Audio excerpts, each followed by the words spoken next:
Bueno, moi boa tarde a todos e a todas. Imos dar logo comezo a convocatoria da sesión ordinaria que está para o día de hoxe ás 4:30. Antes de comezar co orde do día, compre, pues guardar un minuto de silencio polas víctimas da violencia machista.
Comezando xa ca convocatoria da sesión ordinaria, o primeiro dos puntos sería a aprobación, se procede das actas correspondentes ás sesións extraordinarias do 30 de novembro do ano pasado, número 19 e 20. Non sei se hai algo que engadir, que matizar, que poñer en cuestión. Rubén, Paco, Agustín.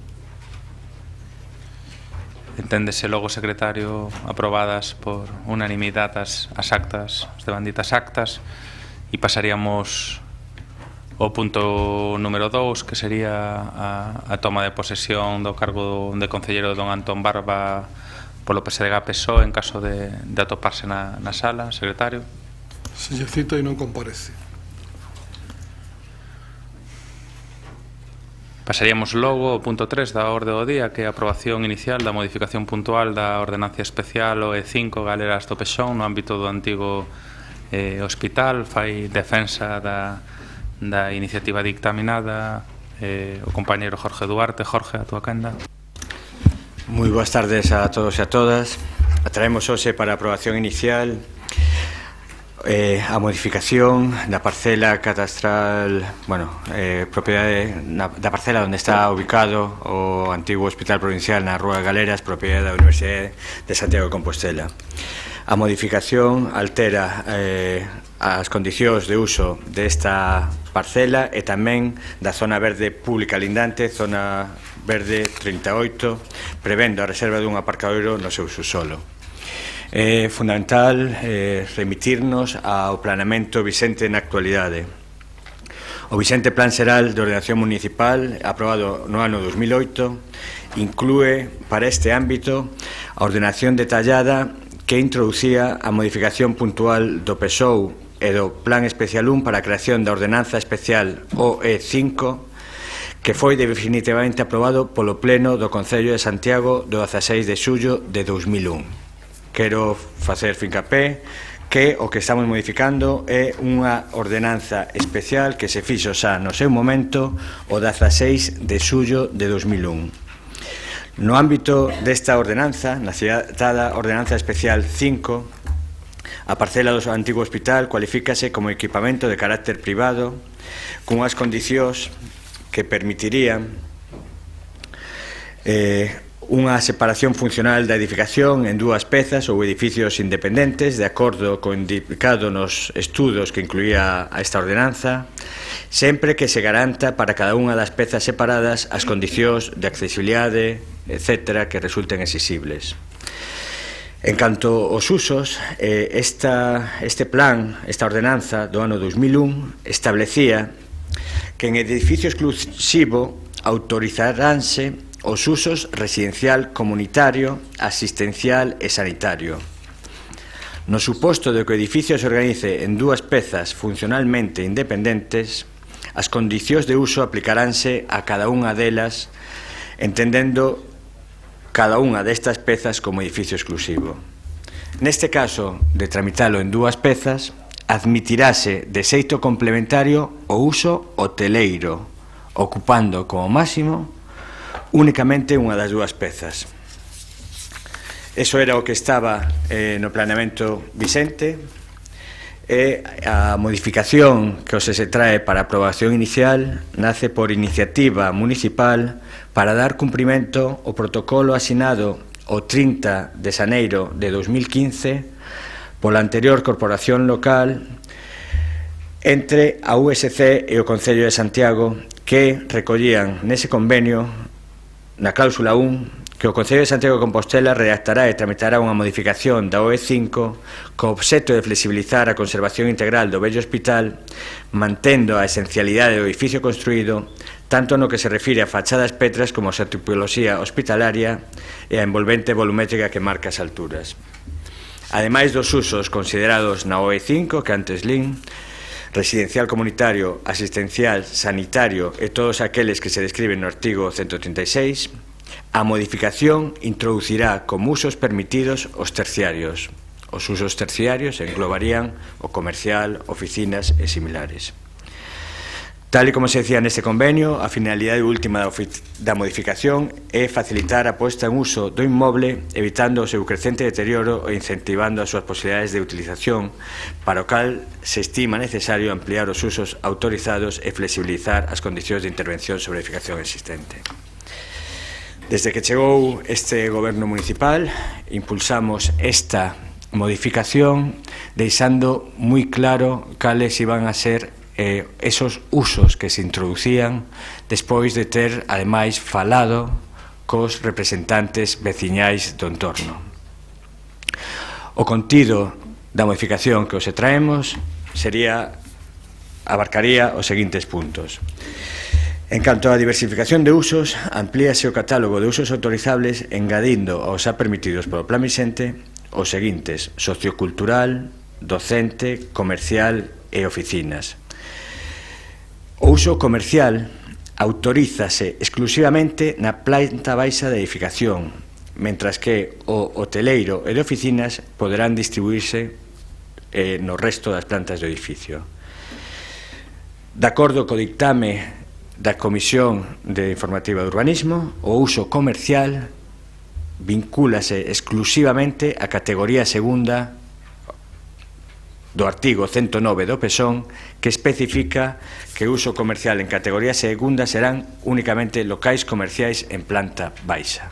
Por lo tanto, o destino, a ubicación deste uso queda limitado exclusivamente á planta baixa. Os usos de carácter terciario non dotacional, incluindo este uso comercial, non poderán exceder no seu conxunto o 50% da superficie total construída no inmoble, exactamente igual que había antes, o que se di que donde antes era uso hoteleiro, se hai comercial en planta baixa, haberá que excluir dese 50%. Por lo tanto, o uso asistencial residencial comunitario queda garantido no 50% restante, tal e como estaba na ordenanza aprobada no 2001. No proxecto fálase que ao tratarse dun edificio singular e protegido considerase justificado excepcionar a dotación obrigatoria de prazas de aparcamento sempre que se acredite que a súa execución excede as posibilidades xerais razonables.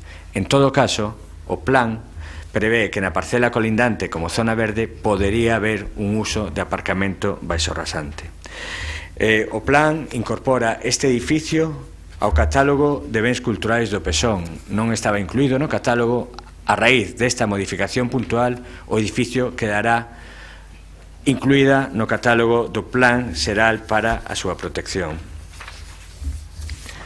Polo tanto, o que hoxe traemos para aprobación sería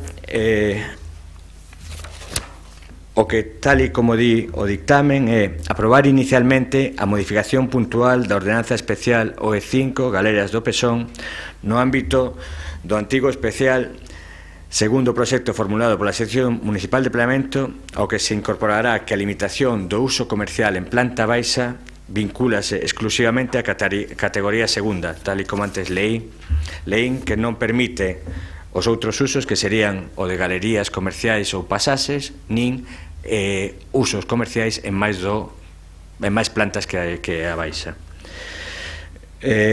O segundo punto do ditame sería someter o expediente a información pública durante o prazo de 2 meses mediante anuncios que para efecto se publicarán no Diario Oficial e trasladar, o terceiro punto é trasladar este documento á Secretaría Xeral de Ordenación de Territorio e Urbanismo e a suspensión do otorgamento das licencias que poden resultar incompatibles ca nova ordenación proposta por 2 anos. O que hoxe facemos é modificar unha ordenanza do ano 2001 que fixaba uns usos residencial comunitario con carácter asistencial como mínimo no 50% e no outro 50% permitía o hoteleiro, o que agora se introduce unha modificación para que ese 50% hoteleiro poda albergar dentro dese 50% únicamente na planta baixa o uso comercial e non na categoría de galerías ou pasaxes, senón únicamente como uso comercial. Ademais, eu creo que é trascendente para esta cidade contar con este edificio incluído dentro do catálogo, contar ca fachada protexida, ca estructura, as escaleiras e o espacio dianteiro. Creemos que é unha peza importante para esta cidade e, polo tanto, ca catalogación, ca preservación nun 50% do uso asistencial residencial comunitario, creemos que damos cumprimento aos intereses da cidade e posibilitamos que poda ter un arranxo, unha aposta, unha rehabilitación definitiva por parte da Universidade e poder chegar a algún acordo para, dunha vez por todas, despois de máis de 15 anos, que podamos ver ese edificio rehabilitado. Gracias, Jorge. Rubén Cela, a súa quenda. Moitas grazas, señor alcalde, e moi boa tarde a todos e a todas, non? A nos gustaríanos, como acaba de facer tamén o concelleiro, comezar por facer un pouco de memoria, non? É certo que o vello Hospital de Galeras, como todos e todas saben, é un edificio que é propiedade da Universidade de Santiago de Compostela, que albergou durante moitos anos, en concreto desde os anos 50, o Hospital Xeral de Galiza, e que leva en estado de desuso ou de abandono desde o ano 99 e con un peche definitivo desde o ano 2003, non? Daquela a hoxe, pois é evidente que este edificio ten sufrido un deterioro moi considerable, non? No ano 2009, naquela altura, sendo alcalde o señor Bugallo, o Concello trasládalle á Universidade de Santiago a súa preocupación polo estado do inmóvel, non? Por parte da USC, o que se responde a este Concello é que non había presa para vender porque as ofertas que tiñan en riba da mesa non cumprían cas súas expectativas, non? Máis tarde, no ano 2012, xa cun goberno do Partido Popular e sendo Ángel Currás alcalde deste Concello, o Concello trasládalle a Universidade de Santiago a súa disposición para recalificar esa parcela para facela máis atractiva a efectos da súa venda, non? E no ano 2013 a Universidade fai entrega da documentación precisa precisamente para iniciar esa recalificación, e o alcalde Currás aquela altura anunciaba o total respaldo por parte do goberno de maioría absoluta do Partido Popular a esta recalificación, non? O 31 de xaneiro do 2015 o pleno do Concello de Santiago aprobaba un protocolo que quero lembrar que xurídicamente non vinculaba absolutamente a nada a este respecto, non? Para nós, aquela aprobación fomos especialmente críticos, incluso contiña algunha cousa un tanto curiosa, non? Por exemplo, o feito de que a Universidade se comprometía a cambio desta recalificación a devolverlle ao Concello de Santiago un edificio que é propiedade do Concello de Santiago. Naquela altura, ese protocolo, que xa digo, era máis ben unha declaración de intencións, saliu aprobado por 22 votos a favor, 13 do Partido Popular e 9 do Partido Socialista, e 3 votos en contra do Bloque Nacionalista Galego. En febreiro de 2015, xa con Agustín Hernández de alcalde, Juan Viaño, rector da Universidade de Santiago, asínase ese convenio. A Universidade de Santiago saca a subasta o edificio por un valor de partida de 7,6 millóns de euros, e o 28 de abril deste pasado ano, xa con goberno de Compostela Aberta, pois se trae a pleno a solicitude a Xunta de Galiza do inicio da avaliación ambiental de dita modificación, non? Nese caso, pois resultou aprobada con 23 votos a favor, desde Compostela Aberta, 9 do Partido Popular e 4 do Partido Socialista, e con 2 en contra novamente do Bloque Nacionalista Galego. Por que estábamos en contra daquela e por que hoxe vamos a seguir en contra? Bueno, pois por dúas cuestións para nós fundamentais. Nós sempre defendimos que a titularidade dese edificio debía seguir sendo pública, non? En calquera das posibilidades existentes, pero entendíamos que un edificio singular, cunhas características singulares, e que era moi importante que a titularidade seguira sendo pública, pero sobre todo o que nos interesaba é que incluso no caso de que non pudera ser titularidade pública, os usos que albergara ese edificio fundamentalmente foran de servicio público. Nese sentido, nós sempre defendimos que era a ubicación idónea, pois, sobre todo, pois, para algunha das carencias que ten esta cidade, como son unha residencia para persoas da terceira idade pública, que podría estar complementada con outro tipo de servicios que tamén estamos especialmente carentes, como un centro de día tamén público, e que podría albergar incluso complementariamente algún tipo de estancia específicamente para enfermos crónicos de media e longa distancia, e en un último caso, pois, o uso inicial que estaba previsto, que era o residencial comunitario, bueno, pois pensado sobre todo nun ámbito que novamente podría ser o das persoas da terceira idade, con vivenda libre e con servicios comunitarios de comedor, de fisioterapia, de lavandería, de outro tipo de cuestións, non? Bueno, a segunda cuestión que nos preocupaba é a que creo que está mellor recollida en todo este proceso, que era a conservación do edificio, non? Agora, afortunadamente, digo afortunadamente para a cidade, non sei se tan afortunadamente para o promotor inmobiliario que adquire isto, a Xunta de Galiza, unha das cousas que di é que hai que catalogar este edificio, que non estaba catalogado, non? Formalmente non estaba catalogado, pero non sempre defendimos pois que era un edificio singular, singular entre outras cousas porque moitos veciños, moitas veciñas naceron nese edificio, e moitos veciños e moitas veciñas perderon a seres queridos nese edificio, non? E, por tanto, nos creíamos que formaba parte da memoria histórica de Compostela, da memoria emotiva de Compostela, e que era importante preservar, aínda que non estivera catalogado, a singularidade tanto da fachada como da estrutura arquitectónica. Nese sentido, tal e como comentaba o concelleiro, eu creo que eso queda ben recollido porque se preserva ese factor tipolóxico da planta do edificio, característica dun edificio hospitalario, presérvase a fachada, incluídas algo que tamén non estaba tan claro nun primeiro momento, a fonte e as escaleiras, e o mantemento da envolvente volumétrica marcada polas cornisas, non? A maiores, agora sabemos pois, que vai ser obrigatorio, eu creo que unha boa noticia, a catalogación do edificio. Que é a segunda cuestión que non nos parece de recibo? Bueno, o que non nos parece de recibo é o cambio de usos para a planta baixa. A planta baixa son 2.000 metros cuadrados.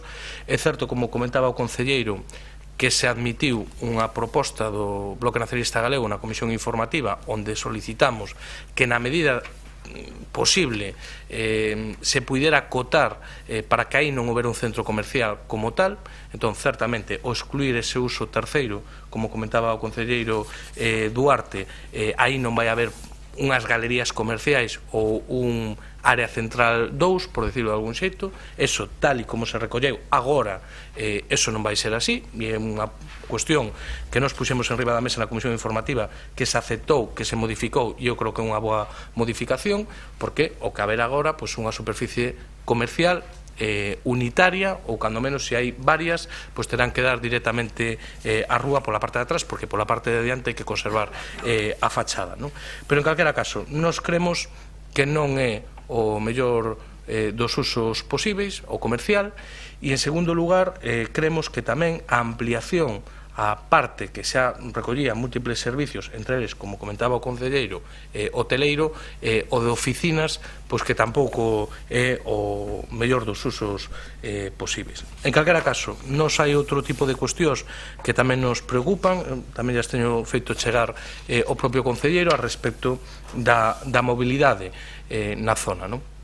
Nos creemos que un edificio desas características, sobre todo se alberga unha superficie comercial na planta baixa, vai ter uns requerimentos de prazas de aparcadoiro, como acaba de dicir o concelleiro, pois, pola singularidade da actuación, pois non vai haber a reserva de aparcadoiro que marca a lei, pero o que está previsto a posibilidade de que na parcela colindante, porque claro, é un pouco difícil facer o aparcadoiro mantendo a fachada e ao mesmo tempo outro tipo de cuestións. Na parcela colindante acabará habendo un aparcadoiro, non?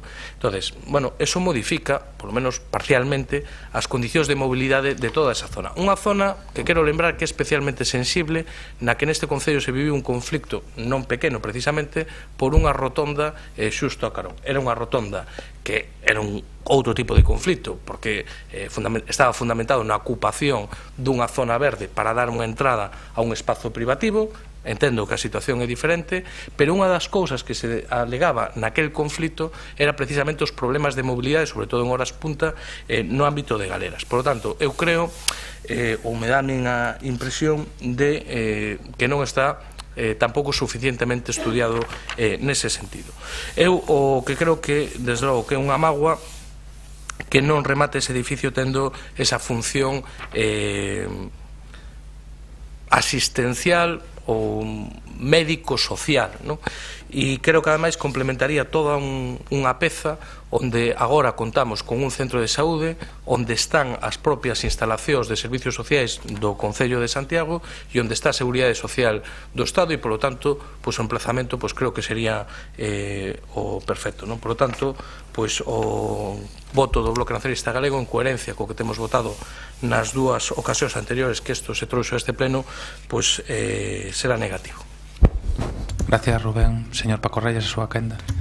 Pois moitas grazas, señor alcalde, compañeiras e compañeros de corporación, moi boa tarde. Este proxecto que hoxe se trae aquí, o certo que está enmarcado dentro dun plantexamento que eu entendo que non deixa de ser estratégico para esta cidade, estratégico en la medida en que este proxecto está vinculado ao financiamento da propia Universidade de Santiago de Compostela.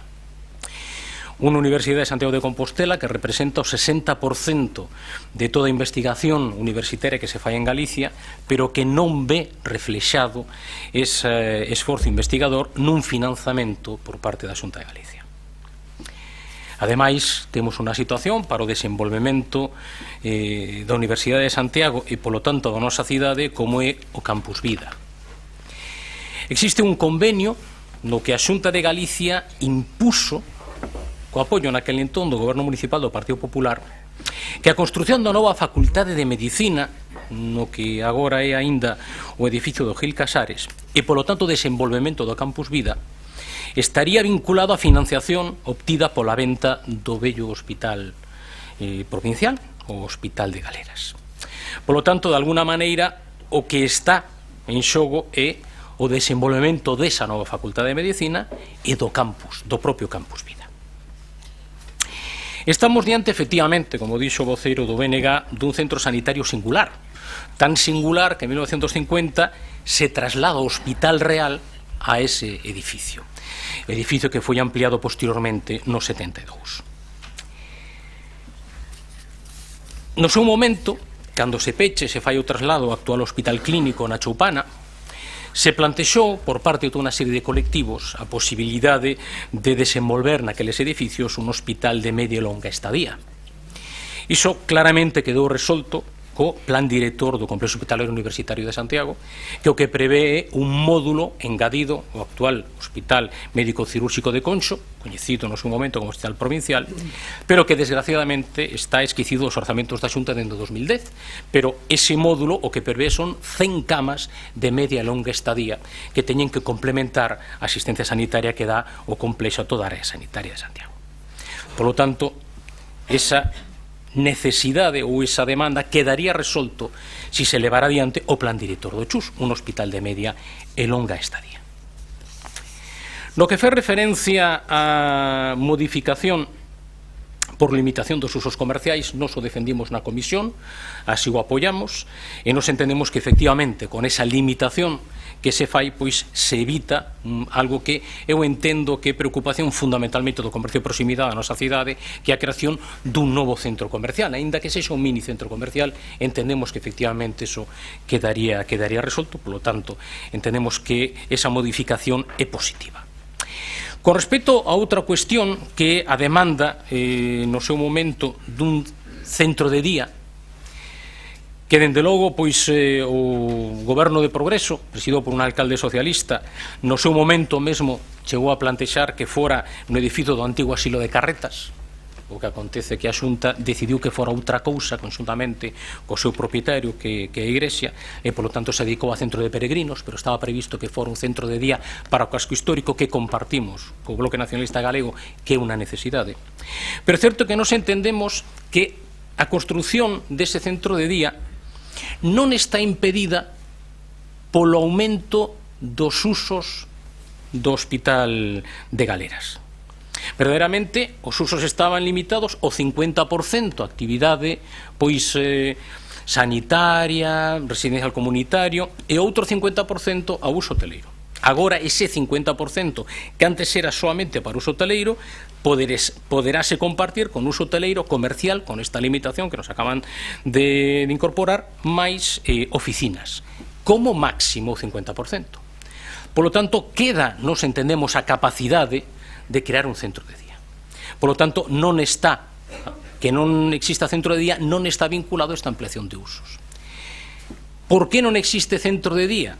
Home, porque efectivamente, cando se firma o convenio no 2015 ca Universidade de Santiago para ver a posibilidade de incrementar os usos, pois o único que se lle pide efectivamente liberar dos usos docentes o edificio denominado Escola de Estomatoloxía, que efectivamente é propiedade do Concello.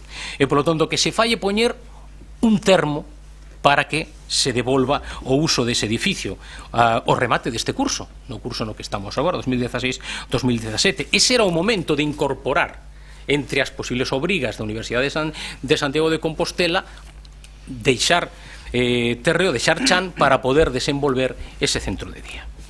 Nos entendemos que de toda maneira aínda existe unha posibilidade, porque como existe a reserva da posibilidade de xerar un aparcamento público e que entén esa iniciativa e o Concello, cando chega o momento, sexa propiedade o polígono, sexa propiedade da universidade ou sexa propiedade dun particular, se lle poderá plantexar esta posibilidade. Cando chega o momento, sí que o particular lle interesa o tema do aparcamento. Polo tanto, non está perdida esa posibilidade dun centro de día para o casco histórico. Nos entendemos que o que non se pode permitir é que este centro, que é un centro sanitario singular na historia da nosa cidade, continue deteriorándose, senón que hai que revertir mesmo a situación, non só parar o deterioro, senón revertila. Polo tanto, nos entendemos que con estas garantías, ademais, co informe, porque nos o solicitamos, un informe de si o incremento dos usos incrementaba o valor da parcela para ter que facer a cesión dun 10% dese incremento de valor. Os técnicos entenderon que non era así, fixeron eles os números, nos dende logo respetamos, e polo tanto entendemos que por necesidade de apoiar o Campus Vida, por necesidade de apoiar a Universidade de Santiago de Compostela, porque sempre dixemos que a universidade non pode estar de costas á cidade, pero a cidade non pode estar de costas á universidade, entendendo que se limitan uns usos e, polo tanto, que se defendan os intereses tamén do comercio de proximidade e que non queda pechada a posibilidade dun centro de día para o casco histórico nesa zona, e polo que nos que fomos críticos e votamos en contra do convenio que firmou o Goberno do Partido Popular en 2015 e que fomos tremendamente críticos e públicamente críticos co convenio que firmou a Xunta de Galicia, o Concello e a Universidade de Santiago, que vinculaba a futura Facultade de Medicina a esta operación de incremento do valor, pois o certo é que nos, a pesares de haber estado en contra deses convenios, imos votar a favor deste aumento e desta ampliación dos usos do vello Hospital de Galeras. Moitas grazas. Gracias, señor Paco Reyes. Señor Agustín Hernández. Sí, moitas grazas, boas tardes a todos. A verdade é que a coherencia, pero tamén a memoria, señor Reyes, nesta vida é unha virtude imprescindible. Creo lembrar, e foi suliñado polo portavoz do Goberno, que vostedes votaron a favor do protocolo asinado o 30 de xaneiro de 2015. A verdade é que haberá que mirar as hemerotecas. Creo que foi así. En todo caso, non é unha cuestión para polemizar, hai que mirar a acta do pleno correspondente. Como non podría ser de outro xeito, se a coherencia e a memoria son imprescindibles na vida, pois na política moito máis, non? E esta modificación, como se falou, xurde dun protocolo asinado coa Universidade no mandato do Partido Popular, que ampliaba os usos a terciarios para facilitar o allamento dese edificio en beneficio, obviamente, dos intereses xerais da cidade e da nosa universidade. Polo tanto, señor Cela, pois a verdade é que ese protocolo pois tivo a súa utilidade. Poderíamos debater o respecto da rapidez da tramitación, pero en todo caso tivo a súa utilidade, posto que no pasado mes de abril, trouxemos a este pleno pois o inicio da evaluación ambiental estratégica e hoxe pois ven outra vez exactamente ao mesmo expediente, coa mesma motivación. É certo que con alguna millora, posto que agora queda clara a premisa de que non se vai a construir nin facilitar a implementación dun centro comercial baixo ningún concepto nese espacio. Únicamente se facilita o uso comercial na planta baixa para precisamente facilitar a operación á universidade. Nos, que quede claro, nin estábamos, nin estaremos nunca na autorización dun novo centro comercial na nosa cidade, a diferenza deses gobernos progresistas aos que se refería o señor Reyes. Nós somos coherentes en ese sentido. Obviamente valoramos positivamente a tramitación realizada por este goberno de Compostela Aberta, sempre cando quede acreditado, como creemos que queda, de forma clara e taxativa, que únicamente é posible a categoría 2 das previstas no artigo 109 do actual PEXON. Esa condición, xunto coa do mantemento da fachada e a catalogación do edificio, garantizarán, na nosa opinión, que non haberá un centro comercial que nós nunca nin propiciaremos, nin apoiaremos, nin na medida das nosas posibilidades de representación aprobaremos. De acordo con esa coherencia, de acordo con ese plantexamento, nos imos apoiar esta iniciativa. Moitas grazas. Gracias, señor Agustín Hernández. Señor Duarte, segunda quenda. Bueno, pois eu neste exercicio de memoria que fixeron aquí todos estes grupos, a min gustaríame tamén recordarlle ao Bloque Nacionalista Galego que no ano 2001, cando se aprobou esta ordenanza especial, formaba parte deso que tanto lle gusta chamar Paco Reyes gobernos de progreso. Solo por deixalo claro que esta ordenanza especial 5 formaba parte do goberno o Bloque Nacionalista Galego. O que temos que deixar claro é que xa daquela se decía que habería dotacional público para un centro de saúde en Galeras ou se construído, e unha parte de dotacional público de titularidade municipal que é o que está hoxe en día ocupado pola Facultade de Odontoloxía, que durante o ano 2017 teremos que recuperar esa titularidade. Por lo tanto, sí había xa esos usos públicos. E ante esa petición, creo que despois de haber votado a favor no 2001, demagóxica no ano 2015 do uso público, recordo, hai un edificio de uso público que é municipal e outro da Xunta. Gustaríame recordar que para poder comprar esa parcela ou darlle un uso público habería que pagar 7 millóns, porque foi o que no 2001 se lle adxudicou a ese dotacional privado da universidade. Nos, o que sí temos claro é que nos gustaría que dentro desa asistencial puidéramos ter unha residencia de terceira idade pública, ou polo menos que se convenie que a Xunta de Galicia, tal e como está sendo o modelo noutras residencias da terceira idade, para que unha porcentaxe dun 50% ou algo similar poda ser de utilidade pública. Nesta cidade temos o exemplo da residencia de Pontepedriña, Fundación Ontero, cun sistema similar, e que tamén sería posible que dentro desos convenios de explotación desta residencia de terceira idade que se podería plantear neste edificio pudera haber o centro de día.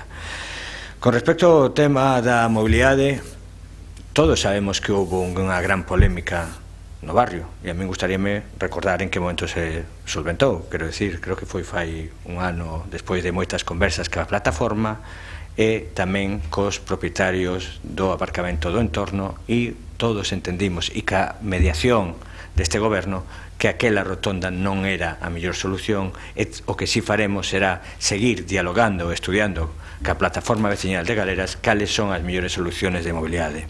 E dentro dese traballo de diálogo cos veciños, foi, xa non diría que con un consentimento deles, sino que foi unha petición que este uso de baixo comercial para eles era positivo, sempre cando excluamos algo que afectaría ao resto do comercio, que sería unha galería comercial. Pero como uso comercial en planta baixa, a propia plataforma veciñal está de acordo con ese uso, e é un dos motivos polos que este goberno decide levar adiante o protocolo, porque entendemos que é algo que os veciños apoian e demandan.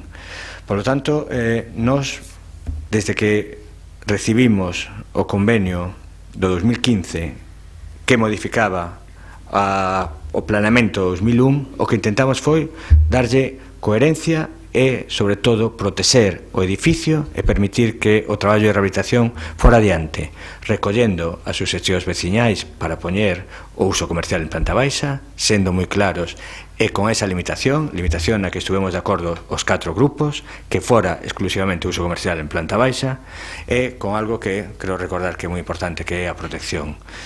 É unha boa noticia que con esta modificación puntual, coa aprobación inicial, podamos facilitar o avance da rehabilitación do edificio, e creemos que é unha noticia positiva non só para a universidade, sino que creo que para todos os cidadáns, tamén os do barrio, poder ter os usos que aquí se contemplan, que son os que se aprobaron xa no 2001, cunha matización de introducir ligeiramente, de introducir ese uso comercial en planta baixa. Gracias, Jorge. Rubén, a súa quenda. Decía o concelleiro que son os mesmos usos con unha matización que a planta baixa. Nos, claro, cos mesmos usos estamos de acordo, co que non estamos de acordo é con esa matización. Claro, a cuestión para min é bastante simple, non? Eu podo coincidir, e isto é un plantexamento que xa facía incluso no seu día tamén o Partido Popular, en que non é bo para Santiago que ese edificio quedara sine die na situación na que está, entre outras cousas, porque en poucos anos pois incluso sería no terreo práctico incluso un perigo público, non? Entón, por lo tanto, canto antes actúe, mellor, porque está nun estado de conservación pois xa moi deteriorado, non? Eu podo entender as motivacións da Universidade de Santiago de Compostela, e máis, creo que a Universidade de Santiago de Compostela fixo unha moi boa negociación. Creo que este é un bo negocio para a Universidade de Santiago de Compostela, o que non sei se é tan bo negocio para Santiago como cidade, non? Porque a solución final, desde logo, creo que dista bastante da, xa non digo da mellor das posibles, pero, quer dicir, de entre as múltiples que podería haber, creo que non é, sinceramente, a mellor delas. A partir de aí, bueno, eu coincido co concelleiro en que hai unha serie de cuestións que son positivas. Eu creo que todo o que ten que ver ca conservación do edificio é unha boa noticia. Creo que o feito de que a Xunta agora obriga a catalogar o edificio, como digo, creo que é unha boa noticia e tamén garantista con respecto ao que se vai a facer no futuro no mesmo.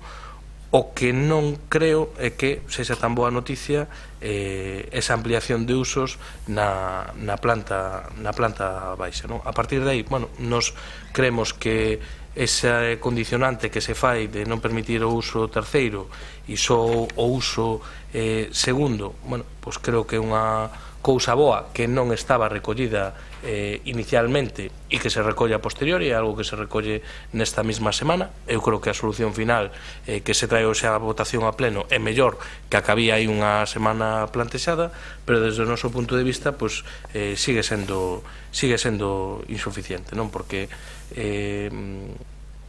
poden existir, incluso en función de quen sexa o propietario do edificio, diferentes usos comerciais que non son todos iguais, non?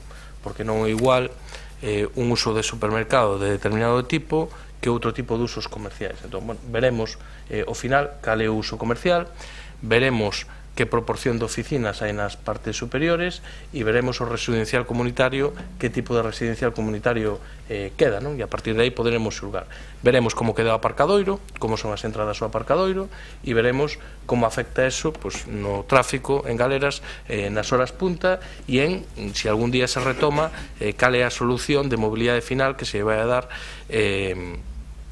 tanto ao todo o entorno de San Francisco como a García Sabel como a Entre Ríos, ¿no? Entón, bueno, pues en calquera caso nos vamos a seguir mantendo a posición que mantivemos durante todo este tempo, ¿no? Moitas grazas. Gracias, Rubén. Paco Reyes. Moitas grazas, señor alcalde. Pois, efectivamente, ten vostede mellor memoria que a min. Estou repasando, efectivamente, nos votamos, pero curiosamente, pero curiosamente non dixo o que ven tamén acta, que foi exactamente co mesmo argumento que empregamos hoxe. Exactamente co mesmo argumento que empregamos hoxe. Porque a crítica que fixemos é a mesma que mantemos hoxe.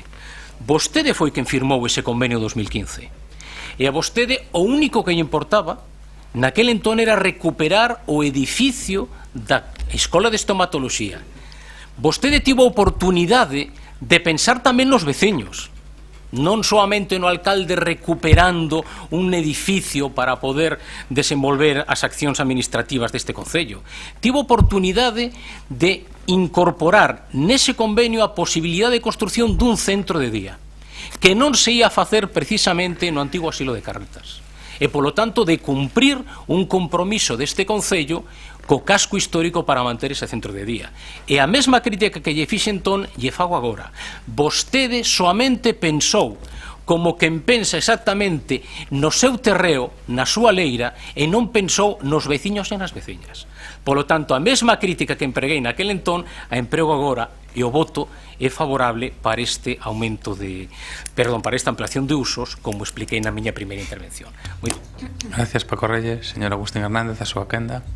A verdade é que eu estou aquí para facer oposición ao goberno, non ao señor Reyes, pero é que dificulta ese traballo. Mire, o único que podo decir é que efectivamente eu teño aquí a acta, e tamén, sí, home, hai unha pequena diferenza. Aquí, pois, na acta, obviamente, hai un número de concelleiros do Partido Popular, agora somos menos, pero hai moitísimos menos concelleiros do PSOE, eran 9, agora 4 ou 3, non? Bueno, pois, votaron vostedes a favor, punto, nada máis. Bueno, señor secretario, pasamos a votación. Votos a favor da aprobación inicial da modificación puntual da ordenanza especial de galeras do plan xeral. Votos a favor, 21, gracias. Votos en contra, gracias 2. Pasaríamos agora ao punto 4, aprobado o punto 3, proposición do PP sobre medidas para actualizar o inventario de fontes públicas, planificar a súa recuperación e elaborar unha ordenanza sobre a xestión e uso eficiente da auga. Quen defende? Buenas tardes a todos. La proposición que traemos esta tarde al Pleno tiene dos partes bastante relacionadas. Una hace referencia a la conservación de los recursos patrimoniales, como son las fuentes de nuestra ciudad, y recursos ambientales, concretamente el agua. Consideramos que esta moción es oportuna por varios motivos. El primero es porque nos encontramos en un episodio de sequía singular. Ya no estamos hablando de una sequía estival, sino que la escasez de lluvias del verano de 2016 se ha prolongado inusitadamente a lo largo del nuevo año hidrológico. Esto ha llevado a que los organismos de Cuenca declaren la prealerta de sequía. Aguas de Galicia lo hizo el día 12 de enero en la cuenca Galicia-Costa, y la Confederación Miñosil lo hizo el 13 de enero en toda su cuenca.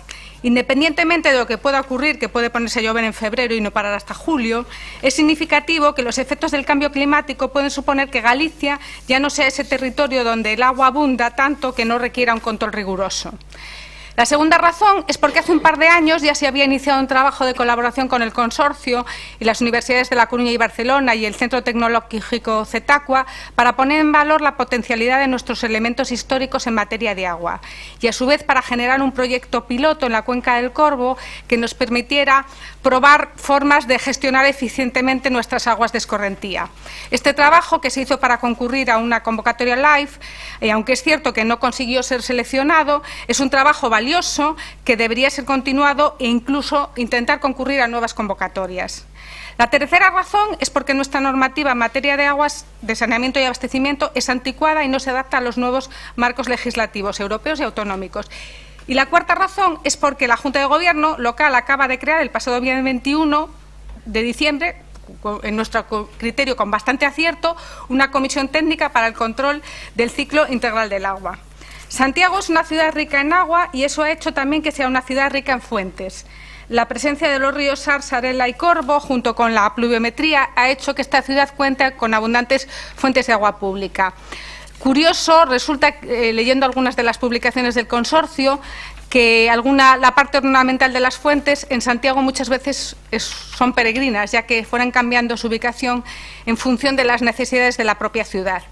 Desde la generalización del sistema de abastecimiento de agua domiciliaria, estos elementos han perdido su importancia estratégica, pero guardan indudables trazos culturales, artísticos y etnográficos que les confieren un singular valor, tanto histórico como patrimonial. Algunas son de la época medieval y otras, la mayoría, son de los siglos XIX y XX. Pero todavía siguen prestando, además, un servicio público.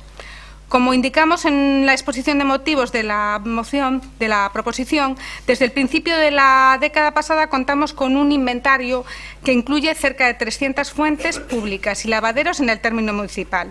Y ese inventario tiene fichas en las que están los datos generales de las fuentes, su año de construcción, las características técnicas, el caudal y demás, y el estado de conservación. Y es precisamente el estado de conservación lo que se ha modificado desde que se hizo el inventario. A día de hoy, algunas carecen de suministro de agua, otras presentan deficiencias y muchas, especialmente en el rural, presentan un inaceptable estado de abandono. Nuestra primera propuesta es que el Concello aborde estas deficiencias y lleve a cabo su recuperación, dotándolas de agua, bien porque se recupere el manantial o bien porque se puedan conectar a la red de abastecimiento con pulsador, y estableciendo un sistema de recirculación en las fuentes ornamentales, que se mejore su aspecto y que se promueva su conocimiento. Ya se ha hecho recientemente a través concretamente del ruteiro Caminos de Agua, pues igual que se ha hecho ese ruteiro, incorporar otros ruteiros incorporando más fuentes. Ese afectaba concretamente a 8 fuentes del casco histórico. También hemos visto que en el PAC se ha metido, por ejemplo, la recuperación de 4 fuentes. También nosotros el año pasado, en el mandato anterior, recuperamos o mejoramos 7 fuentes. Seguir con ese trabajo. Para seguir con ese trabajo, nosotros consideramos que es oportuno actualizar el inventario. Si actualizamos el inventario, sobre todo en su estado de conservación, veremos cuáles son las más urgentes de intervenir y luego poder generar una planificación para intervenir en los años sucesivos. Junto con esto, creemos que sería bueno, y que es también algo muy económico, la colocación de una placa con el nombre, la referencia histórica y la información de qué tipo de agua es, si es agua de traída o agua de manantial y si es o no potable. Vinculada a esta iniciativa, nuestro grupo considera necesario iniciar los trabajos de redacción de nuevas ordenanzas en materias de aguas. Sin duda, toda la corporación compartimos la sensibilidad por hacer un uso eficiente del agua. Y es evidente que, además de garantizar el recurso, la gestión eficiente pues redunda en una mejora del medio natural y en una disminución de los costes de gestión. Nuestra normativa municipal data el reglamento de abastecimiento del año 96 y el de saneamiento del año 97, aunque fue mejorado en el año 2006 en algunos aspectos. Desde entonces, la normativa general se ha modificado mucho. Sobre todo ha cambiado mucho nuestra visión de los sistemas, de modo que en vez de entender una visión compartimentada del abastecimiento por un lado, del saneamiento por otro, del tratamiento de residuales por otro, tenemos ahora una concepción mucho más global del ciclo del agua. Estos conceptos se trasladaron a la legislación europea en la Directiva 2000/60, que llamamos Directiva Marco del Agua, y a las leyes española en el año 2001 y a la autonómica en el año 2010. Además, desde el año 2012 disponemos de un reglamento marco de servicio público de saneamiento y depuración de aguas residuales en Galicia, que es de aplicación directa en el concello desde julio de 2014.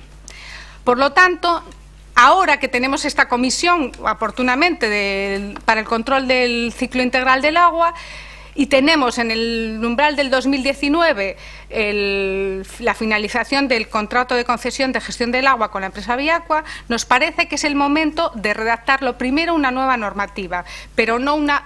Al igual que es cierto que la mayoría de los sitios tienen una normativa de saneamiento y otra de abastecimiento, pero hay ciudades que ya son un poco más adelantadas y que han, como Madrid, que han sustituido estas viejas normativas por una única normativa del ciclo integral del agua. Nosotros consideramos que deberíamos hacer lo mismo y que deberíamos empezar por realizar esta normativa. Creemos que el año 2019 es un reto que está ahí y que antes de ese año deberíamos de tener la ordenanza redactada, tener un censo de las acometidas de abastecimiento y saneamiento, tramitar los permisos de vertido para todos aquellos usuarios que deben disponer de él, tener este inventario de vertidos, diseñar una nueva estructura tarifaria según los criterios de la Directiva Marco y el Pacto Local del Agua y, por último, ya en el último lugar, después de todo este proceso, definir el sistema de gestión. Consideramos que debemos empezar ya para llegar a tiempo y que si empezamos por el final, por el sistema de gestión, nos vamos a equivocar. Por esa razón, pues hemos hecho el acuerdo, hemos propuesto ese acuerdo que sería, por un lado, actualizar el inventario de las fuentes, segundo, redactar un plan específico de mantenimiento de las fuentes y, por último, elaborar y aprobar una nueva ordenanza municipal que afecte al ciclo integral del agua. Nada más. Gracias, Teresa. Goretti San Martín, a súa quenda. Sí, boa tarde.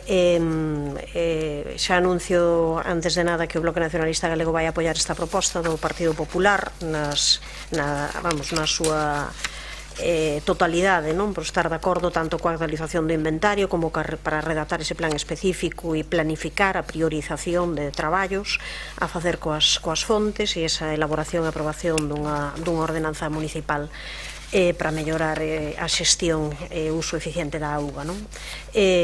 Coincidimos, non, con esas cuestións coas que se expoñen na proposición tamén, que motivan, argumentan, non, o que acaba de comentar a concelleira do Partido Popular, e mesmo con cuestións que non se incluían aquí, mas que aquí foron tratadas, como a sequía, o cambio climático e a preocupación a ese respecto, non?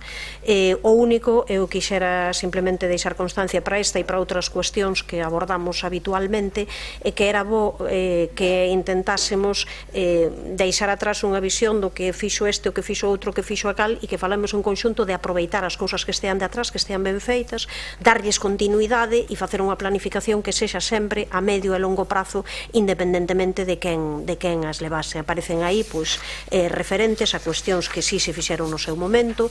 É certo tamén, non, nos podíamos comentar que foron moitas as actividades feitas sobre a recuperación de fontes e de lavadoiros por distintas concellarías que no seu momento foron responsabilidades do BNG, xa inicialmente proxectos levados a cabo desenvolvidos por Encarno Otero ou xa máis recentemente por Elvira Cienfuegos, cando foi, perdón, Cienfuegos, agora xa decía Cienfuentes, disculpas polo lapsus, por Elvira Cienfuegos, cando foi, xa podía dicir, Cenlumes tamén, cando recentemente foi concelleira de Medio Ambiente, e a verdade é que con elaboración de materiais que son mesmo aproveitáveis hoxe. É unha mágoa que un folleto como este de Fontes con Historia, que xa non se encontra, pero na rede sí, eu creo que é absolutamente un folleto que podería, sen máis, volverse a editar e a distribuir, ou actualizalo, ou facer outro.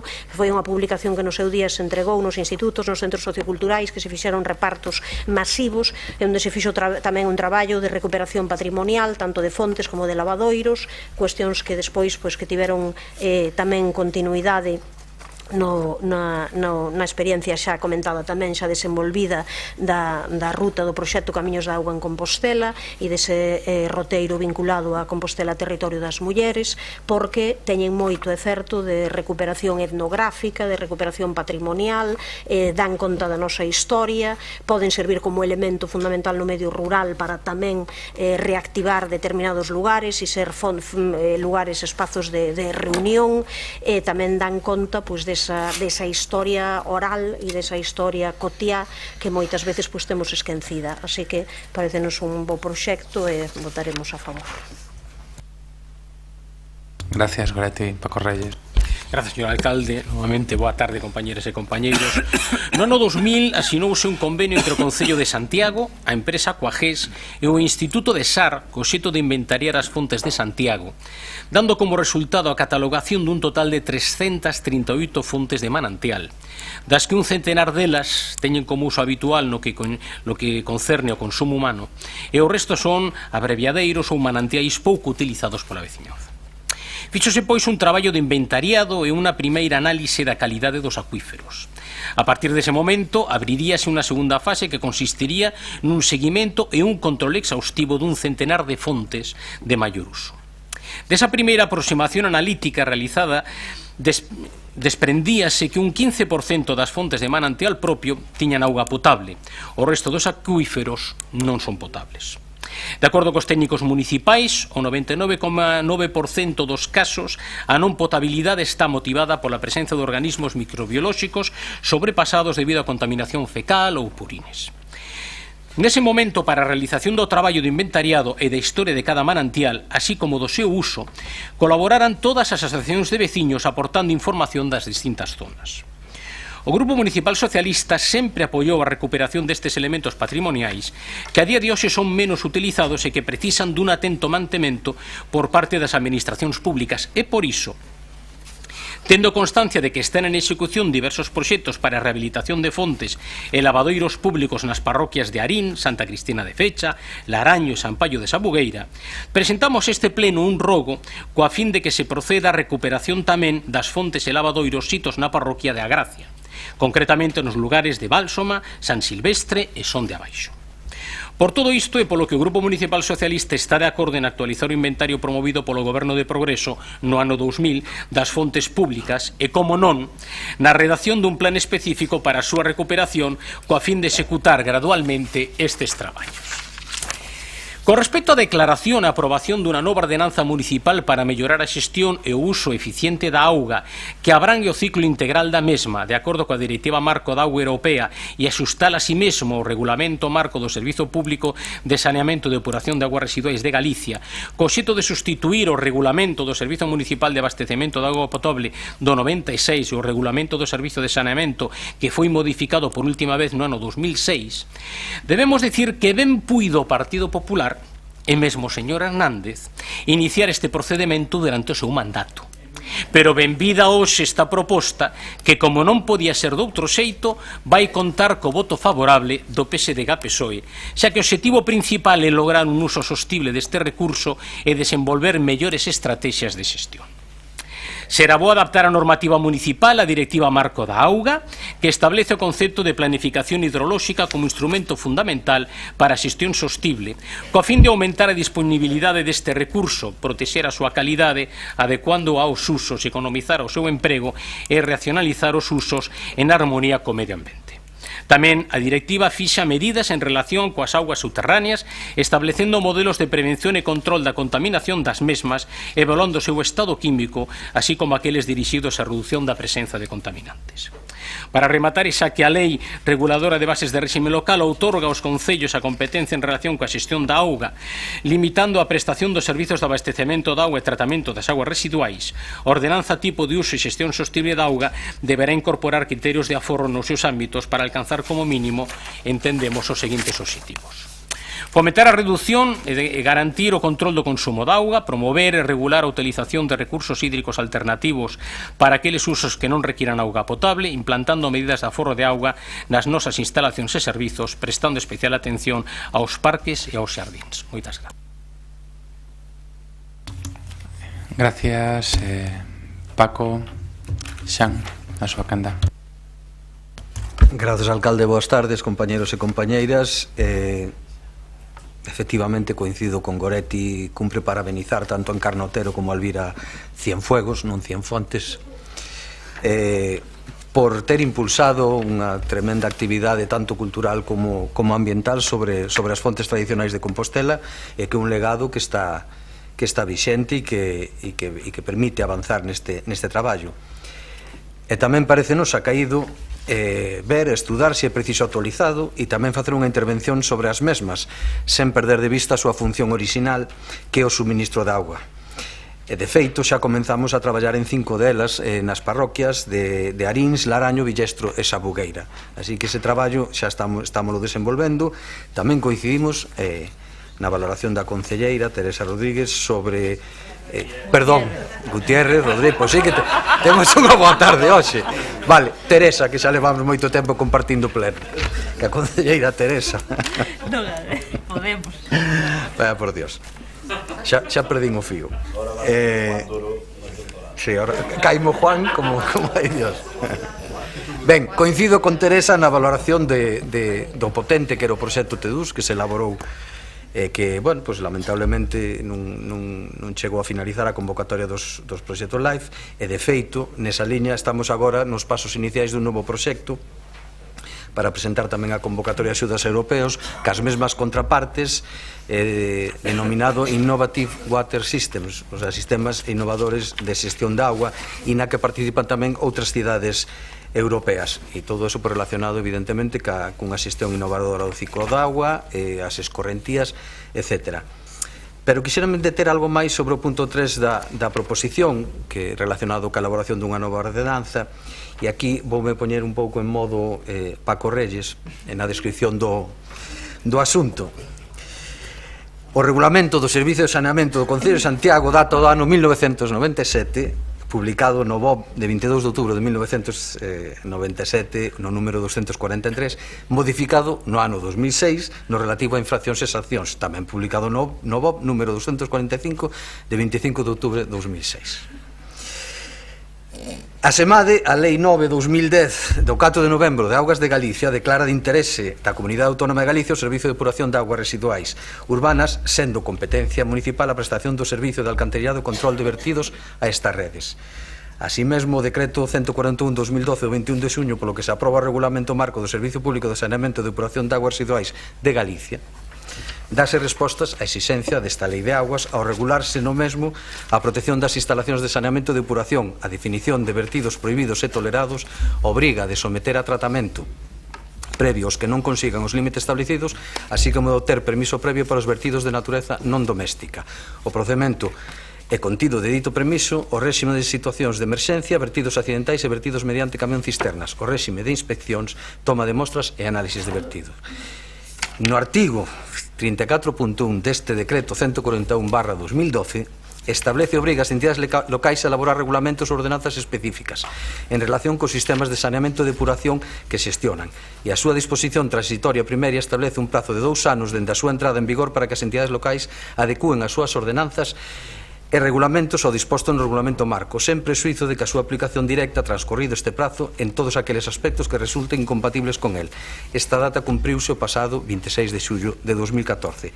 Así que, efectivamente, hai que realizar unha actualización, pero o prazo comenzou no 2012 e rematou o 26 de xullo de 2014. Coido que Compostela Aberta non estaba no Concello daquela, pero aínda así asumimos que debemos facelo, aínda que estemos algo fora de plazo. En todo caso, non abonda con regulamentar, senón tamén hai que desenvolver, é dicir, temos que revisar e modificar todas as ordenanzas fiscais asociadas. Temos que tramitar os expedientes de outorgamento dos permisos de vertido á rede de saneamento, identificando os abonados suxeitos priorizados por actividade e localización. Debemos elaborar protocolos de actuación e actas de inspección. Debemos establecer o procedimento administrativo de outorgamento de permiso de vertido, o que leva implícito a elaboración de modelos de solicitude, realizar labores informativas cos aboados, requirimentos previos para presentar a solicitude, análise da documentación técnica e administrativa aportada, novo requerimento de subsanación en caso de ser necesario, inspección dos establecementos con toma de mostra e análisis e, finalmente, a elaboración da resolución do permiso de vertido logo de resolver as posibles alegacións presentadas. E, finalmente, a tramitación de expedientes sancionadores por incumprimento da ordenanza de vertidos no caso de darse. Este ano temos unha partida no orzamento para iniciar o desenvolvemento de todos estes traballos, incluído a modificación da ordenanza, porque entendo que esta normativa debe ir máis aló da literatura e debe ter medidas prácticas para poderla executar. Niso estamos traballando e así o faremos. Moitas gracias. Gracias, señor Xanduro. Teresa, nada. No, nada, veo que hai unanimidade, pois fenomenal. Alguén quere facer uso de palabra? Non? Entendemos que por unanimidade. Sí. Grazas, señor alcalde. Xan, sentíme reflexado. Moitas grazas.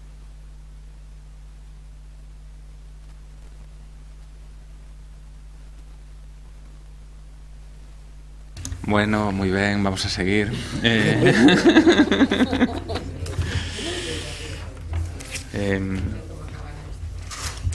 Exactamente, non nos poñamos en plan Pulp Fiction. Seguimos no punto 5, proposición do Grupo Municipal do Partido Popular para a elaboración dun plan de sendas peonís no territorio municipal. O señor Agustín Hernández, a súa quenda. Sí, boas tardes, alcalde, novamente. Hoxe traemos unha proposición para que o Concello elabore cantantes un plan de sendas peonís no territorio municipal, para que pase, esperemos, agardamos que rapidamente dese pacto pola mobilidade a un plan concreto. Agardamos que teña o señor concelleiro tanta presa en levar a cabo este plan, si pois é apoiado maioritariamente como motivo para tentarse adxudicar a paternidade do plan de mobilidade, a pesar de que sabe vostede perfectamente que é un plan absolutamente cunha paternidade compartida. Pero, en todo caso, imos a esta iniciativa. Con esta iniciativa, ademais de recoller unha demanda cidadán, atendemos ao cambio de tendencia que nos últimos anos se ten producido nos núcleos urbanos, tamén, obviamente, no noso núcleo en Santiago, delimitando áreas para o tránsito de vehículos e recuperando así espazos cómodos e seguros para camiñar e convivir os diferentes veciños e veciñas. Por iso propoñemos a definición dunha rede completa de itinerarios para comunicar os principais centros de atracción de mobilidade na cidade, prestando unha especial atención á continuidade dos actuais trasetos e que contribúa, ademais, a tecer unha malla que articule os barrios e parroquias do noso concello.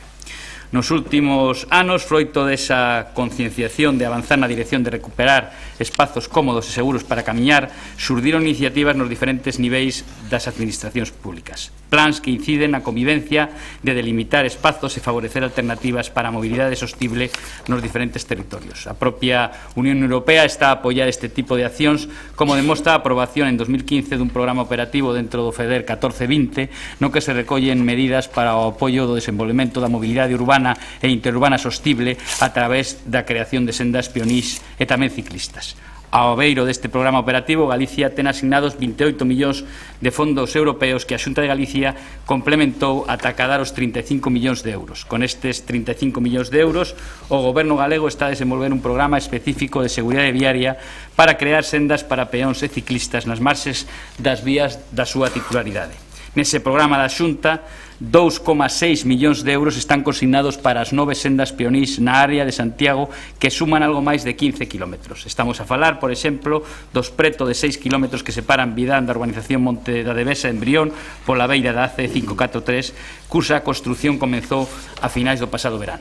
Tamén a Diputación da Coruña ven mantendo nos últimos anos un plan anual de sendas peonís que no pasado ano 2016 contou con 6 fases nas que se incluían sendas peonís en distintos concellos da provincia.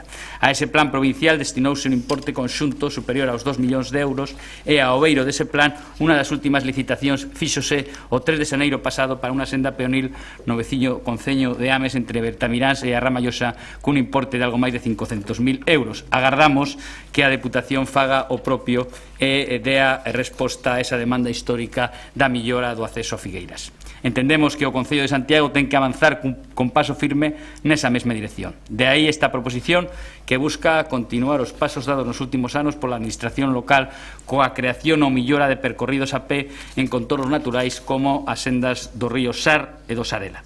Pero é necesario ampliar esas accións cara a outros contornos que se consideran puntos de atracción da mobilidade tanto no ámbito laboral como social. Isto é favorecer a mobilidade cara ás áreas empresariais e comerciais, os centros sanitarios, os equipamentos deportivos, os educativos e tamén os culturais, incidindo tamén na configuración daqueles traxectos que contribúan a tecer unha malla que articule os principais barrios e parroquias do noso concello. O obxectivo deste plan que propoñemos é determinar e definir unha completa rede de itinerarios favorecedores dunha mobilidade alternativa, nomeadamente de uso pueril, pero tamén coa posibilidade en función dos estudos técnicos da convivencia co tránsito ciclista ao longo de todo o territorio municipal, como acontece, por exemplo, no Bosque de Galicia ou nos nomeados sendas do río Sar e Sarela. En definitiva, propoñemos un plan que se apoie fundamentalmente nas marxes das estradas, sin renunciar, por suposto, a recuperar antigos camiños de interese histórico, cultural e paisaxístico nunha positiva conxunción de valores para a comunicación, para a cohesión e para unha ponderación xeral do amplo e variado patrimonio municipal. O plan que propoñemos deberá ter en conta tamén aqueles itinerarios que están a ser executados por outras administracións e que inclúa as sendas acordadas neste mesmo pleno, como son a conexión do Milladoiro con Santiago a través de Conxo, a de Vidán-Monte de Besa, que está a executar a Xunta, a de Vidán-Laraniño, que figura, según teño entendido, nos orzamentos municipais para o 2017, o tramo final do acceso á Granxa do Sexto no Pedroso, as sendas por las marxes das rúas Senande e San Martiño de Arís, a senda a Figueiras, da que falei anteriormente, o mesmo a Vía Verde entre Santiago e Oroso, da que se ven falando dende hai anos e tamén por parte do goberno actual. En definitiva, este documento contribuiría a materializar e concretar a idea expresada no Pacto Local da Mobilidade, que precisamente traemos a modo de declaración institucional a este pleno, e que aboga por, digo literalmente, desenvolver e executar itinerarios peonís accesibles, cómodos e seguros que incentiven a marcha a pé en trasectos urbanos que transcorran por todo o municipio e permitan unir os principais puntos con demanda de mobilidade. Ao mesmo tempo, este plan de sendas peonís proporcionaría ao Concello un marco de referencia para solicitar a colaboración das diferentes administracións naquelas actuacións coincidentes cos seus respectivos ámbitos competenciais, ao igual que serviría para programar a execución progresiva dos itinerarios con consignacións anuais nos orzamentos municipais e coas achegas que se obteñan a través de axudas procedentes doutras administracións públicas. Esta é, en síntese, a nosa proposta feita co ánimo de concretar e avanzar con realidades na incorporación da mobilidade alternativa no ámbito municipal e mesmo na relación cos concellos veciños. Moitas grazas e máis nada. Moitas gracias, Agustín Hernández. Señor Rubén Cela. Sí, moitas grazas, señor alcalde. Bueno, o Grupo Municipal do Bloque Nacionalista Galego vai a votar favorablemente a esta iniciativa do Partido Popular, porque entronca con algo que nos levamos moito tempo defendendo e porque entendemos que ese plan de sendas podería ser un bo marco para sistematizar o traballo que hai que facer e que hai que manter do xa realizado, e tamén, como acaba de comentar o propio portavoz do Partido Popular, de cara a mellorar as posibilidades de acceder a financiamento de outras administracións públicas que teñen diferentes vías para poder colaborar con iniciativas deste tipo. Nese sentido, eu quixera lembrar que en setembro do ano 2015 o noso grupo traía a debate deste pleno unha proposición a que demandábamos precisamente unha citada conexión peonil cos núcleos colindantes do Concello de Ames, nomeadamente no caso de Bertamiñas e de Milladoiro. Unha desas actuacións, como comentaba o portavoz do Partido Popular, xa se está a realizar, que está a conectar Vidán con Roxos por parte da Xunta de Galiza, pero queda outra pendente que para nós é moi importante, que é esa conectividade con Milladoiro. Ao fin e ao cabo estamos a falar dun núcleo de poboación de máis de 10.000 habitantes, daría servizo non só os habitantes de Milladoiro, sino tamén os veciños e veciñas de Santiago da Rocha, supliría algúns dos problemas que temos denunciado aquí de seguridade viaria. Pensen que agora mesmo o remate da Ponte da Rocha, dirección Santiago, non hai ni siquiera un paso de peóns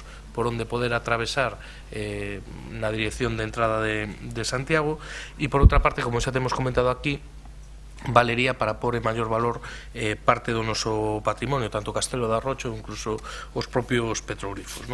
Tamén facía referencia ao portavoz do Partido Popular o último tramo ata Granxa do Sexto, onde tamén aproveito para lembrar que é importante resolver o tema da cafetería, porque máis alá da explotación privada desa cafetería hai que pensar que é un servicio público, entre outras cousas, uns baños públicos para a xente que vai coas súas crianzas a disfrutar dese entorno tan bo que ten Santiago. Tamén se facía referencia a outro tipo de actuacións que estaban pendentes, xa temos falado neste pleno da senda verde Santiago-Ouroso, temos falado tamén de algunhas actuacións que se realizaron no pasado, que eu creo que foron moi positivas, de sendas peonís no Sare Sarela, pero tamén hai que lembrar que a parte de facer, despois hai que conservar, e no caso do Sare da Sarela hai momentos do ano onde a maleza incluso dificulta o tránsito dos viandantes e, por tanto, a conservación tamén ten que ser unha prioridade.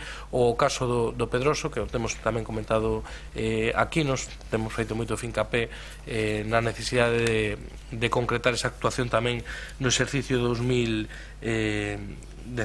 Por lo tanto, nos imos a votar a favor. Creemos que é unha boa iniciativa poder sistematizar todo ese traballo. Creo que Santiago, si por algo se caracteriza, é pola cantidade e calidade dos seus espacios verdes, e unha parte importante é a interconexión dos mesmos a través de sendas peonís, e creo que hai outra parte que é a que está menos traballada, e certamente coincidimos tamén nese sentido que a iniciativa do Partido Popular, de que as sendas peonís tamén sirvan para interconectar principais núcleos de centros de traballo e outro tipo de equipamentos, sexan sanitarios, deportivos, para facilitar que os veciños e veciñas poidan facer ese tipo de desplazamentos a pé dun xeito tranquilo e seguro. Nós, desde logo, sempre apoiaremos medidas que fomenten a maior cantidad de calidad das sendas peonís en Santiago, porque entendemos que son medidas que axudan a mellorar a mobilidade, que son medidas que fomentan hábitos de vida saudáveis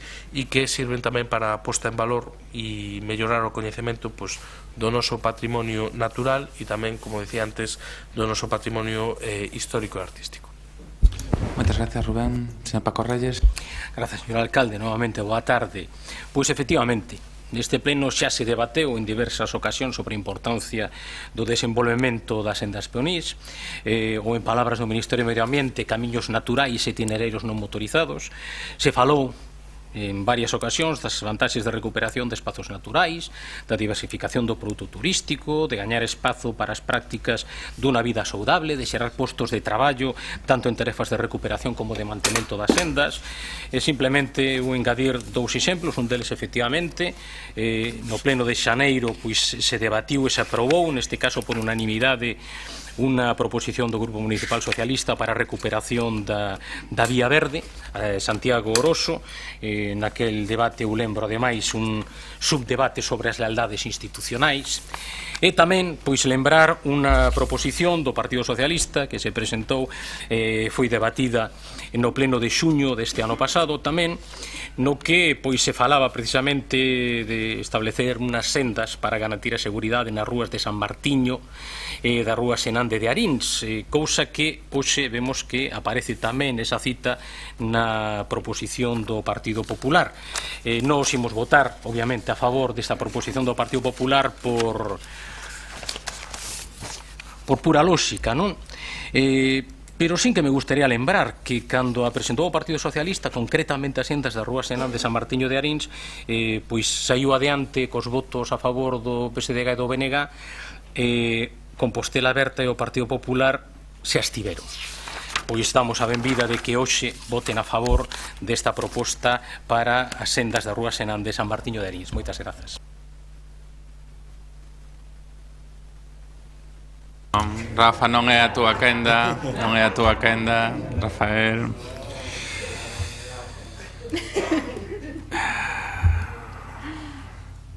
Jorge, a túa quenda. Bueno, pois realmente antes había unha mención ao Pacto pola Mobilidade. Entendemos que a priorización dos modos brados de desplazamento peonil en bicicleta fai que podamos dotarnos dunhas sendas aceitadas precisamente para apostar por estos desplazamentos. Nos imos votar a favor porque, de feito, na estrategia de desenvolvemento urbano sostible integrado xa había unha disposición de fondos para a potenciación do transporte, do desplazamento a pé, con accións concretas dentro do que é a estrategia UDUSI para este primeiro ano. Estarían as sendas peonís ao longo do río Sar, Viso San Lázaro e a Rocha Vidán, pero ademais desas entendemos que hai outras das que xa se comentaron aquí, e tal e como estaba ahora querendo decir Rafa, dentro dos fondos solicitados á Diputación están incluídas 3 sendas peoniles para este ano, que serían desde a Gracia ao Polígono do Tambre, en Laraño, e a que falábamos ahora mismo de San Martiño de Arins, que están incluídas nesa financiación da Diputación para mellorar a comunicación peonil. Por lo tanto, nós estamos a favor de ter ese plan. Para nós estaba contemplado dentro das obras dos proxectos a financiar dentro da estrategia de desenvolvemento urbano sostible integrado, e por lo tanto creemos que é un traballo necesario e forma parte desa aposta que ten este goberno, e esperemos, tal e como vemos hoxe, que sexa todo o pleno, o todo o a representación de todos os grupos municipais no pleno, unha aposta pola mobilidade a pé, e polo tanto que podamos priorizar a partir de agora esas inversións en sendas peoniles e tamén para sendas ciclables para poder facilitar a conexión, evitando o desplazamento en vehículo privado. Por lo tanto, nos apoio a esta proposta e, tal como decía, con esa financiación que sairá a partir da estrategia de desenvolvemento urbano sostible integrado. Moitas gracias, Jorge. Algo que engadir? Pues agradecer o apoio unánime da corporación. Moitas gracias, Agustín. Algo que engadir outro grupo? Señor secretario, entendemos que por unanimidade a proposta do partido. Señor Reyes, a súa quenda. Un segundo, gracias, señor alcalde. Non é simplemente ler a acta, non da, precisamente daquel pleno, con respecto a nosa proposición que di, rematado o pleno da corporación por 5 votos a favor correspondentes aos concelleiros dos grupos municipais do PSDG, PSOE e BNG, e 18 abstencións correspondentes aos concelleiros presentes dos grupos municipais de Compostela Berta e Partido Popular, se acorda que o goberno municipal adopte as medidas necesarias para garantir a seguridade na rúa San Martiño, C261 e rúa de Senande de Arins, tendo en conta a velocidade excesiva co que circulan pola zona moitos vehículos. Simplemente non pasa nada, porque eu tamén me equivoquei neste pleno. Rafa non ten maior problema, pero tampouco quería pasar porque me tiña equivocado 2 veces. Por lo tanto, quedome só ca outra. Gracias, Paco Reyes. Señor Rafa Peña, non está no seu turno. Unanimidade. Señor secretario, entendemos que na proposta... E pasaríamos ao punto 6, que a proposición do BNG relativa a mellorar os futuros procedementos de contratación de iluminación de festas. Rubén Zala. Sí, moitas gracias, señor alcalde. Eu vou tentar ser breve, porque a motivación desta proposición era formalizar un pouco algo que moitos dos presentes xa me teñen escoitado en diferentes mesas de contratación e tamén públicamente, non? E do que se trata é de intentar sistematizar un pouco o que desde o Bloque Nacionalista Galego entendemos que poderían ser algunhas melloras a futuro para intentar evitar algúns dos problemas que temos vivido no pasado a respecto da iluminación pública, sobre todo en datas sinaladas como as que son propias do Nadal, non? Nese sentido, nos o que facemos unha proposta baseada basicamente en 6 puntos, non?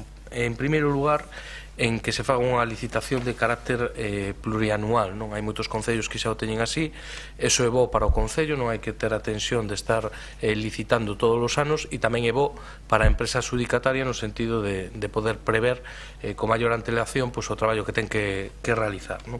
En segundo lugar, o que propomos é que esa licitación non sexa referida exclusivamente ao alumeado de Nadal, non? Sino que se incorpore todos aqueles aspectos que teñan que ver con alumeado especial ao longo do ano, non? Sexa Nadal, Festas do Apóstolo, da Ascensión, o Entroido, algún tipo de actuación concreta en Cine Europa ou algún outro tipo de actuación que teña plantexado o grupo de goberno que requira de algún tipo de iluminación específica, non? En terceiro lugar, e xa especificamente con respecto do Nadal, nos o que propomos é que eses pregos recollan que obrigatoriamente a instalación tería que estar realizada antes do 31 do 11 de cada ano, é dicir, que este realizado a instalación, perdón, dixendo 11 do 12, a instalación antes do comezo do mes de decembro, co compromiso de facer a apertura oficial, por decirlo así, o encendido oficial do alumeado, coincidindo ca ponte da Constitución, que é a demanda que de xito reiterado fai o pequeno comercio a respecto de cando debería estar operativo o mesmo, non? En cuarto lugar, nos o que propomos é que a futuro se pondere máis, bastante máis do que se fai actualmente, a oferta técnica, non? E os criterios artísticos, de integración paisaxística, de calidade das luminarias e demais, non? A respecto do peso específico que ten actualmente a oferta económica. Nese sentido, como saben, a Lei de Contratos do Sector Público faculta a posibilidade de primar moito máis esa oferta artística sobre a económica no caso de que se constitúa unha comisión de expertos, non? E nese sentido, eu creo que unha das posibilidades que podría ter o Goberno na súa man é a convocatoria dunha comisión de expertos que poidan facer esa avaliación e, polo tanto, que o criterio técnico e artístico prime moito máis que exclusivamente o económico, que é o que fai actualmente, que o convirte na práctica nunha subasta, non? En quinto lugar, algo que tamén é reiterado neste Concello, pero que nunca se concreta, non? E é a participación do sector privado, non? Nos defendemos que haxa ese alumeado, sabemos que o alumeado é importante para o pequeno comercio, para competir cas grandes superficies comerciais, pero tamén entendemos que os principais beneficiarios e beneficiarias dese alumeado público son os pequenos comercios e a hostelería compostelana, e polo tanto tamén entendemos que deberán ter un grado de corresponsabilización maior e tamén no económico. Nós non estamos de acordo con que o 100% do alumeado de Santiago se pague con cartos públicos, non? E nese sentido entendemos que sería boa a participación do sector privado corresponsabilizándose económicamente da execución do mesmo, non? E, polo tanto, tamén podendo participar do proceso de toma de decisións. E, en último lugar, creemos que tamén é importante que se recolla que a inspección dos técnicos municipais non sexa exclusivamente a posteriori, sino que haxa unha inspección in situ tamén durante o proceso de colocación do alumeado para evitar outro tipo de problemas, non? Eu creo que son todas cousas bastante razonables que se veñen aplicando moitas delas en outros concellos, que aquí neste propio concello as levamos falado en multitud de ocasións, e eu creo que sin mirar para atrás e intentando mirar para adiante, creo que no caso de que sote por unha liña deste tipo ou similar, o que se garantizará no resto dos anos non ter os sobresaltos, nin os apuros, nin ao final intentar ter o mellor servicio posible co menor coste posible tamén para as arcas públicas. Moitas gracias, Rubén. Gonzalo. Boa tarde, alcalde, compañeiras, compañeros de corporación. Primeiro, teño ben a felicitar a Rubén, compañeiro voceiro do BNG, Rubén Cela, polo grande interese que está a amosar coa iluminación de Nadal e das demais festas da cidade. Realmente, parece que está exercendo de concelleiro de festas, non? O gallá, que o responsable de festas deste goberno, amosar este mesmo interés para evitar que algo que debería ser tan sinxelo como é unha iluminación de Nadal, a día de hoxe, 19 de xaneiro, teñamos que traer aquí a debate como se ten que facer nos vindeiros anos, non? Temos que dicir tamén que agás no punto no que di que o Concello debe presentarlle unha proposta ao tecido hostaleiro comercial para o seu financiamento, todo o que se fala nesta proposta xa foi dito en anterioridade polo noso grupo en distintos debates de radio, televisión, roldas de prensa. Polo menos estamos a ver que o dito non está quendo en saco roto e que maila que Compostela Aberta non foi quen de facelo nestes 2 anos, polo menos nesta parte de oposición realmente sí que lle interesa e lle dá verdadeiro valor a iluminación para todos os eventos festivos da cidade, non? A maior parte dos puntos que se incluyen na proposición do BNG non deberían estar, posto que respotan máis a unha lógica que a verdadeiras propostas en sí de xestión. Creo que a ninguén se lle escapa que o Nadal é en decembro, que a iluminación pois forma parte da oferta da nosa cidade e que a instalación de ditas luces pois teñe que cumprir, como non, pois todas as normas de seguridade, non? Eso nos parece de caixón, non? Pois aquí neste concello pois semella que non, posto que Compostela Aberta pois leva 2 anos facendo as cousas tarde e mal, nin con as formas correctas, non? Nestes 2 anos o noso grupo pois leva denunciando o acontecido coas festas dun xeito máis específico cas de Nadal, non? Como dixemos en varias ocasións, pois resulta realmente fundamental un concurso plurianual, porque pensamos que só así poderán concurrir pois empresas competitivas, relevantes, que sobre todo pois van a garantir pois maior calidade e por suposto non se debería xa nin ter que nombrar pois seguridade, non? Temos que evitar o que pasou este ano, denunciado polo noso grupo no pasado pleno a través, tristemente, dunha moción de urxencia, pois que volva a suceder, non? Vivimos en Santiago, capital de Galicia, e a nosa cidade, sobre todo en estas cousas que son menores, temos que estar á altura, non? Temos que ofrecer un bo programa de festas, un programa atractivo, unha iluminación, pois realmente á altura do que somos, non? E case sobre decilo, pois que ten que estar seguro para a cidadanía e tamén para o gran patrimonio pois que temos. Por iso, por todo dito, pois amosamos o noso apoio pois a esta proposta do BNG e o noso voto vai ser favorable. Gracias.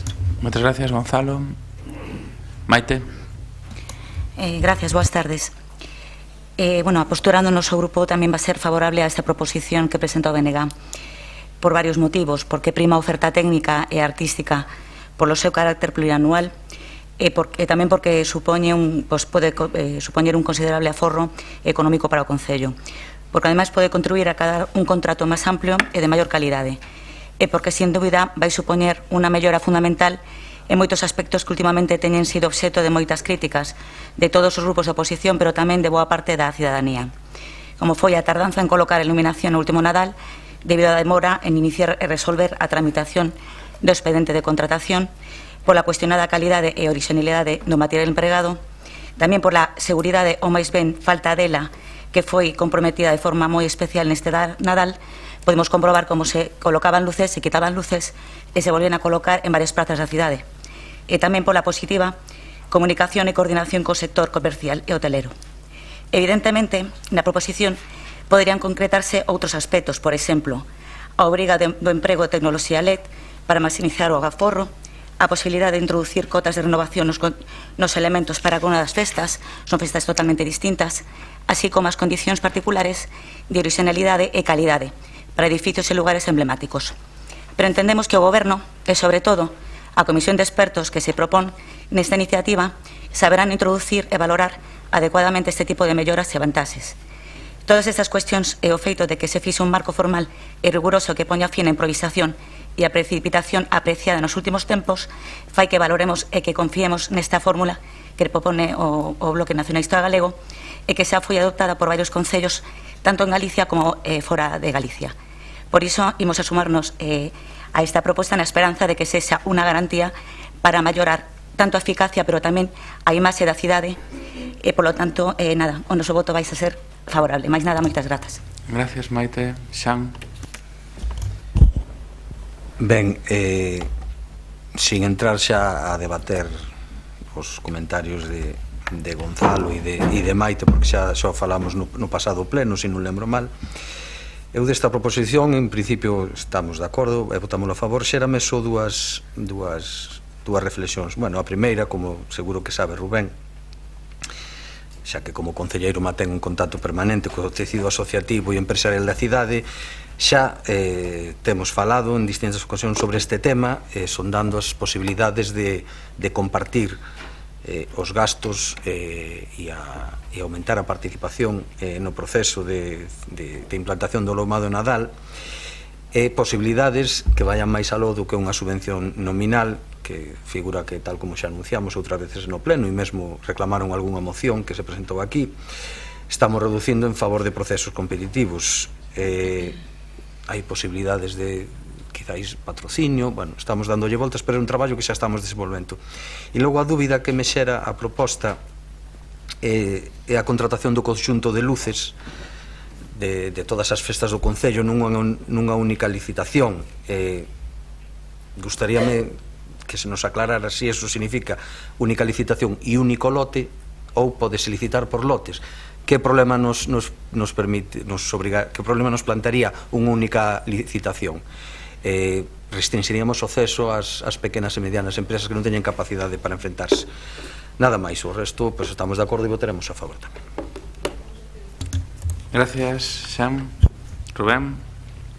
Sí, eu simplemente unha cuestión por aclarar, porque o que plantexa o concelleiro non é menor. Evidentemente, eu creo que cando puidos especificar máis na propia proposición, pero creo que o sistema máis acaído sería única licitación con diferentes lotes, non? Porque certamente o problema que teñen licitacións que teñan carácter plurianual e que ademais comprendan diferentes actuacións que aumentan a cuantía do concurso, é que moitas veces para obter a solvencia técnica e económica para poder concursar, pequenas empresas do ámbito local ou comarcal quedan excluídas dos procesos, e eu creo que eso nunca é bo, non? Entón, podese facer unha única licitación pero con lotes separados, non? Moitas gracias. Algo que engadir? Non? Entendemos que hai unanimidade tamén, señor secretario. Pasaríamos ao punto 7, que a proposición do PSDG-PSOE para avaliar a idoneidade da creación dunha zona franca, polígono logístico vencellado ao aeroporto de Lavacolla. Señor Paco Reyes. Grazas, señor alcalde. Novamente, boa tarde. Dende o punto de vista da xeración da actividade económica e da xeración da riqueza, o Concello de Santiago de Compostela presenta unhas características moi particulares. Temos, segundo datos do Instituto Galego de Estadística, 9.831 empresas con sede en Santiago de Compostela, das que 419 pertencen ao sector da industria manufactureira e 429 ao sector do transporte e almacenamento, fronte ás 957 do sector da hostelería. Un dos obxectivos do Plan Estratégico da cidade é a diversificación do tecido económico fronte ao evidente peso dos sectores do turismo e da hostelería. Así, o desenvolvemento de novas industrias e servizos, estou lendo textualmente o plan estratégico, no conxunto da área urbana, xunto co elevado dinamismo da poboación estimada, favorecería a creación dun elevado número de postos de traballo na cidade na área urbana. Santiago e a súa área de influencia posúen certas características que poden contribuir á consecución de dito escenario. En primeiro lugar, a posición estratégica da cidade, central entre as dúas grandes áreas metropolitanas galegas do eixo atlántico, o que lle pode permitir actuar como bisagra da actividade económica de ambas. En segundo lugar, a aposta polas novas industrias de alta tecnoloxía poderá verse favorecida polo apoio da universidade na aplicación de investigación básica aos procesos industriais. Neste sentido, parece razoable propoñer como obxectivo a consolidación de mecanismos para a transferencia de tecnoloxía producida nos centros de investigación cara aos procesos productivos. A mellora da oferta de solo industrial parece outra das actuacións necesarias para a consecución deste novo escenario. Sigo o plan estratégico cun dobre obxectivo: facer a cidade máis atractiva cara aos investimentos de novas empresas e impedir o estrangulamento das empresas que están a crecer a bo ritmo, pero que por motivos do espazo non poden expandir a súa actividade. Por este motivo é necesaria a aposta pola creación de novo solo industrial estratégico para Santiago, remataba o plan estratégico. Indica o propio plan estratégico que unha primeira estimación da capacidade de emprego destes parques situaría nos entornos 11.000 novos empregos que se distribuirían entre o sector industrial e de servizos. Tras o desenvolvemento da oferta de solo empresarial, é necesario xerar un escenario atractivo para que as empresas decidan instalarse no noso municipio. Por unha banda, baixando o prezo do solo e ofertando condicións de pago ventaxosas, e de outra banda, conseguir ventaxas para a comercialización dos produtos unido á centralidade xeográfica coas vías de comunicación das que dispoñemos. Debemos tamén apostar por sectores con alto nivel de rentabilidade e de potencial de crecemento de negocio e, por tanto, de emprego. Nese sentido, o sector da logística e o transporte presenta unha rentabilidade financeira do 6,22% cunha taxa de crecemento do 2,05% respecto do ano anterior, a segunda máis alta despois do sector da saúde e asistencia social. Así mesmo, o sector da logística e o transporte conta cunha taxa de crecemento no emprego de 2,43% ano. Unha posibilidade de incentivar o establecemento de empresas do sector da logística ou transporte e vinculado a estes as actividades de exportación e importación é a posibilidade de ofertar ventaxas fiscais e arancelarias. O instrumento para tales incentivos podría ser a consecución establecemento dunha zona franca vinculado ao aeroporto de Lavacolla e aos polígonos industriais próximos.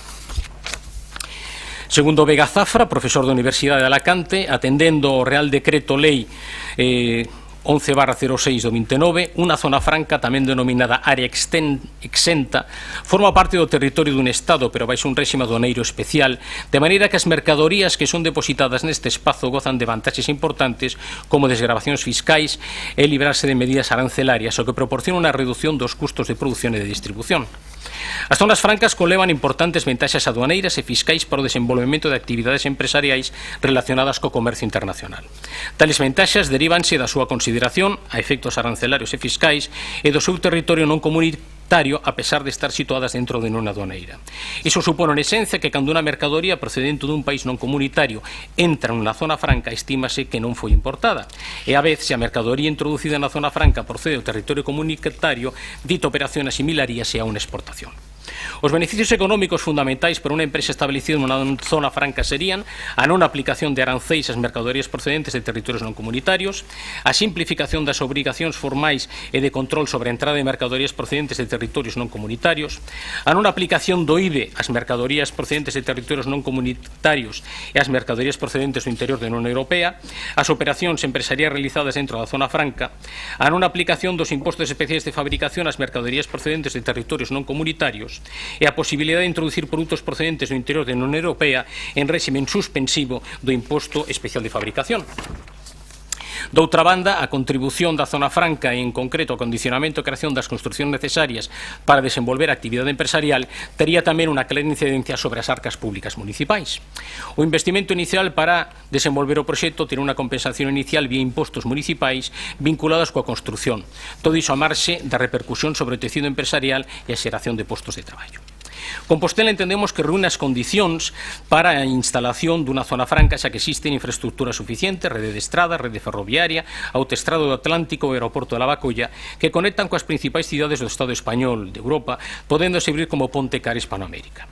O seu establecemento en Santiago de Compostela non só influiría no ámbito xeográfico do municipio, senón que tamén o seu hinterland, xa que empresarios do Triángulo, Ribeira, Melide e Lalín tamén utilizan o aeroporto de Santiago e poderían estar interesados no uso desta zona franca. O armazón empresarial do referido hinterland veríase incrementado coa incorporación de elementos de nova tecnoloxía, suporía unha reactivación das actividades económicas e promovería actividades empresariais incorporando novas técnicas e formas de desenvolvemento industrial e comercial. A normativa comunitaria delega aos Estados membros a competencia e capacidade para autorizar a constitución de zonas francas nos seus respectivos territorios. Por todo o anterior, o Grupo Municipal Socialista propón a adopción do seguinte acordo, que o Concello de Santiago de Compostela proceda á creación dunha comisión no seo do Consello Económico e Social que teña por obxecto determinar a idoneidade de crear unha zona franca parque logístico en Compostela vencellada ao aeroporto de Lavacolla. Moitas grazas. Moitas gracias, señor Paco Reyes. Señor Vancela. Moitas grazas, señor alcalde. Eu preguntaba ao señor secretario se era posible facer aquí unha especie de emenda in voce e comento por qué. Nos non teríamos ningún problema en apoiar esta proposición do Grupo Socialista, pero entendemos, e ahora explicarei por qué, que en vez de zona franca habría que falar de depósito franco. Si eso é así, pues, non teríamos problema. Por qué? Porque certamente, como comentaba o portavoz do Grupo Socialista, unha zona franca pues, é un espazo físico cun regime aduaneiro especial, de xeito que as mercadorías que ali están depositadas pues, ou contan con desgravacións fiscais ou directamente pues, hai unha eliminación das medidas arancelarias e nese sentido, pues claro, calquer localidade que teña no seu propio municipio pues, unha zona franca deste tipo, pues, evidentemente un revulsivo desde unha perspectiva empresarial, comercial e sobre todo en todo o que ten que estar vencellado co mundo das exportacións e das importacións, non? Que o que acontece? Se eu non teño entendido mal, claro, é un requisito para ser zona franca ter porto marítimo, non? E ter conexión de ultramar pues, e cunhas condicións incluso naturais de abrigo e de seguridade que non son calquera cuestión. Nese sentido, no Estado español só existen, se non teño entendido mal, 7 zonas francas, que son Barcelona, Cádiz, Palmas de Gran Canaria, Tenerife, Santander, Sevilla e Vigo, non? De feito, Madrid non ten zona franca, que debe ser dos poucos privilexios que non ten Madrid. Sí que ten depósito franco. Depósitos francos hai 15: Algeciras, Alicante, Cartagena, A Coruña, Xixón, o propio aeroporto de Madrid, Málaga, As Palmas, pasajes en Guipúzcoa, Santander, Sevilla, Tarragona, Valencia, Burgos e Zaragoza, non? Por lo tanto, eu creo que o que sí que poderíamos aspirar é a un depósito franco no entorno do aeroporto, que eu creo que podría ser unha das cuestións. En calquera caso, nós, se eso se acepta, non temos problema en votar a favor, pero eu quixera facer fincapé nalgo máis accesível e que eu creo que ten máis importancia e máis urxencia, non? Que son dúas infraestructuras que están eternamente aprazadas nesta cidade. Unha é a estación de mercadorías da Xionlla. Aí hai 70.000 metros cadrados reservados no Pexón, na área industrial norte da cidade. Gastamos moitísimo tempo neste pleno e en xeral no debate da estación intermodal e pouquísimo tempo en falar de que non hai ninguna solución no corto prazo para o tráfico de mercadorías para Santiago de Compostela, non? Evidentemente, para nós eso tiña que ser absolutamente prioritario. Estación de mercadorías na Xionlla. E a outra cuestión que eu creo que era prioritario tamén para favorecer e para mellorar os números do tráfico de mercadorías tamén no aeroporto de Lavacolla, ten que ver ca propia terminal de cargas e as melloras que se pudieran facer nese sentido, non? E eu quero lembrar que a bella terminal podría ter usos mellores que ser un viveiro de silvas, non? Entón, creo que esas dúas cuestións, terminal de cargas no aeroporto de Lavacolla e usos da bella terminal, e por outra parte a estación de mercadorías na Xionlla, deberían ser prioridades sin ter ningún problema pola nosa parte tamén na demanda dese depósito franco no entorno do aeroporto de Lavacolla. Moitas gracias. María Antón. Grazas, alcalde, boas tardes a todos e a todas. Pois parece ser que esta semana houve un virus contagioso en Raxoi e non foi o da gripe, foi o virus das ocorrencias. Primeiro o alcalde coa taxa turística, agora vostede coa zona franca, e Rubén Cela, que non tiña nada neste asunto, resulta que acaba de ter unha ocorrencia in boche absolutamente desproporcionada, porque, señor Cela, debería saber vostede que a normativa comunitaria ten prohibidos depósitos francos e justamente todos os que son depósitos francos teñen que mudar cara a zona francas outras figuras, co cal esta ocorrencia recén ocurrida súmase ás outros dous persoas. Francamente, señor Reyes, créame que lle digo que non é nada agradable ter que vir aquí a desenmascarar que vostede un reincidente, un copiador compulsivo de documentos doutros que atopamos facilmente na rede. Non sei que pensará o señor Miguel Ángel Vega Zafra se vise a súa ponencia presentada no Encontro Políticas de Empleo, Macroeconomía e Empresa, celebrado na Laguna, na Universidade da Laguna, o 17 a 18 de setembro de 2010, como exposición de motivos da súa proposición. Xa lle dixen noutra ocasión que copiar non está ben, que a inspiración non pode ser plaxio. Aquí non hai imitatio, aquí hai copia pura e simple. Despois pasa o que pasa.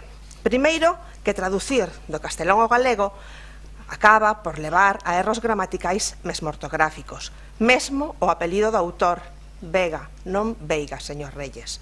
Vostede pensa que adaptando o texto soluciona, que mudando Alicante por Santiago de Compostela xa está, pero non se decata que, descontextualizando, comete os mesmos erros mesmo que o señor Vega. Mire, o Ministerio de Economía e Facenda non existe. Existía cando se promulgou a orde do 2 de decembro, pero do 2 de decembro de 1992. E máis, unha orde que está derrogada. Hai que actualizar os plaxios, señor Reyes. Pero entrando na cuestión, o noso grupo entende o fondo do asunto, a súa preocupación por buscar que Santiago un novo nicho de xeración de riqueza e outorgarlle novas posibilidades de crecemento económico, de diversificar o tecido productivo, de buscar maior empregabilidade. Porén, Santiago de Compostela xa está no mapa da logística do transporte de Galicia, que, como seguro que vostede sabe, vostede coñece, desenvólvese, en parte, a través do IGUS e o Xestur, na procura de mellorar a competitividade de Galicia coa globalización e internacionalización dos nosos produtos. Neste sentido, a Xunta de Galicia foi determinando creando unha serie de áreas empresariais situadas en lugares estratégicos desde o punto de vista da comunicación viaria, pero que sexan polivalentes para o transporte combinado.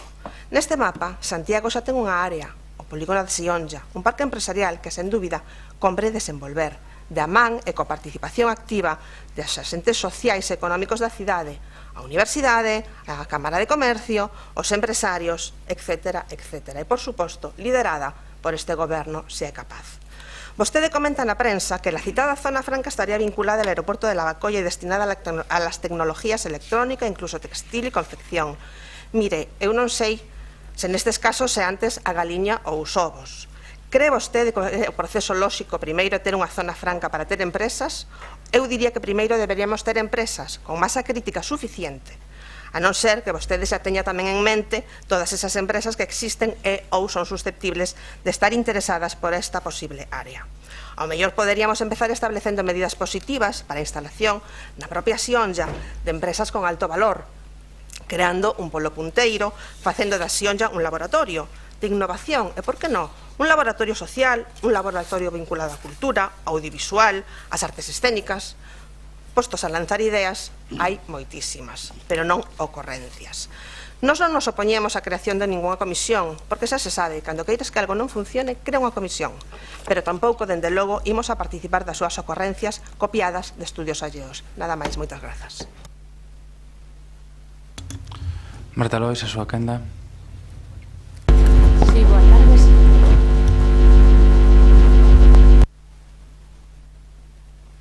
A ver. Vou enseñar outra vez.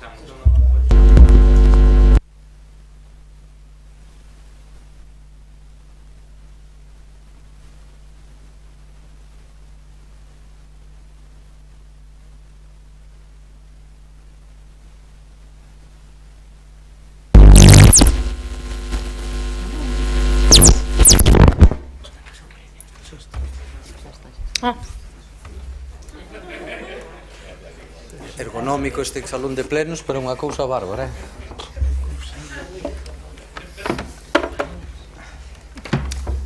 Sí. Están desexando escoitarnos. Sí, decía, moi boa tarde, señor alcalde.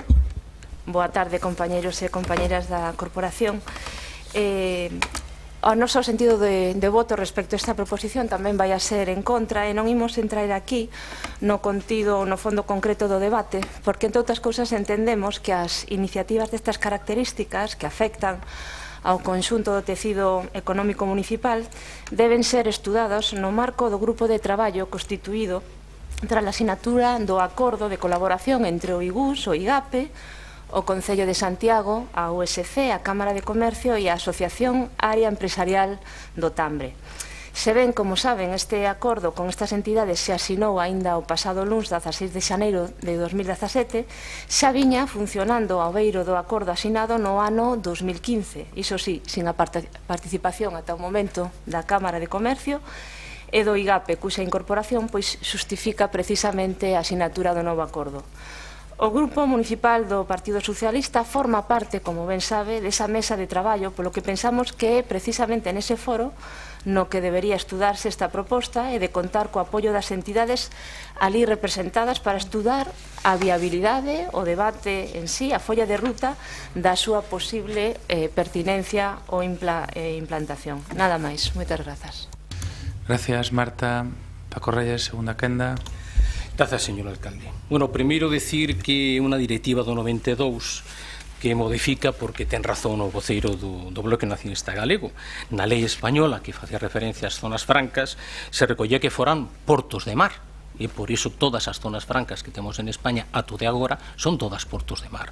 É unha directiva do 92 a que muda esa situación e plantexa que non teñen por que ser exclusivamente portos de mar. De feito, existen en Irlanda ou existen en Holanda tamén que están vencelladas a aeroportos nese sentido, pero tiña razón na súa orixe o voceiro do Bloque Nacionalista Galego.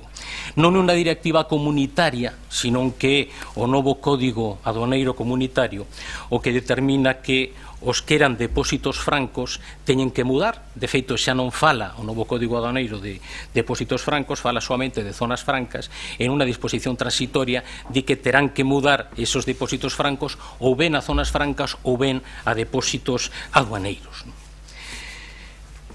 Pero entendo o plantexamento porque ten a súa orixe no que foi a legislación española. Dona María Antón, mire, o que pasa é que, claro, a min gustaríame que vostedes puxeran unha serie de argumentos a favor, en contra das propostas, esta ou de calquera outra que fagamos os outros grupos. Pero claro, o único que fai vostede sistemáticamente que as propostas dos demais grupos é tentar de descalificar a proposta sin entrar a valorar, sin entrar a facer propostas de mellorar, simplemente a descalificación. E se é posible, fundamentalmente, a descalificación personal. Mire, nesta ocasión voulle decir, bueno, vostede ten a opinión de que todo o que di nos outros grupos son ocurrencias.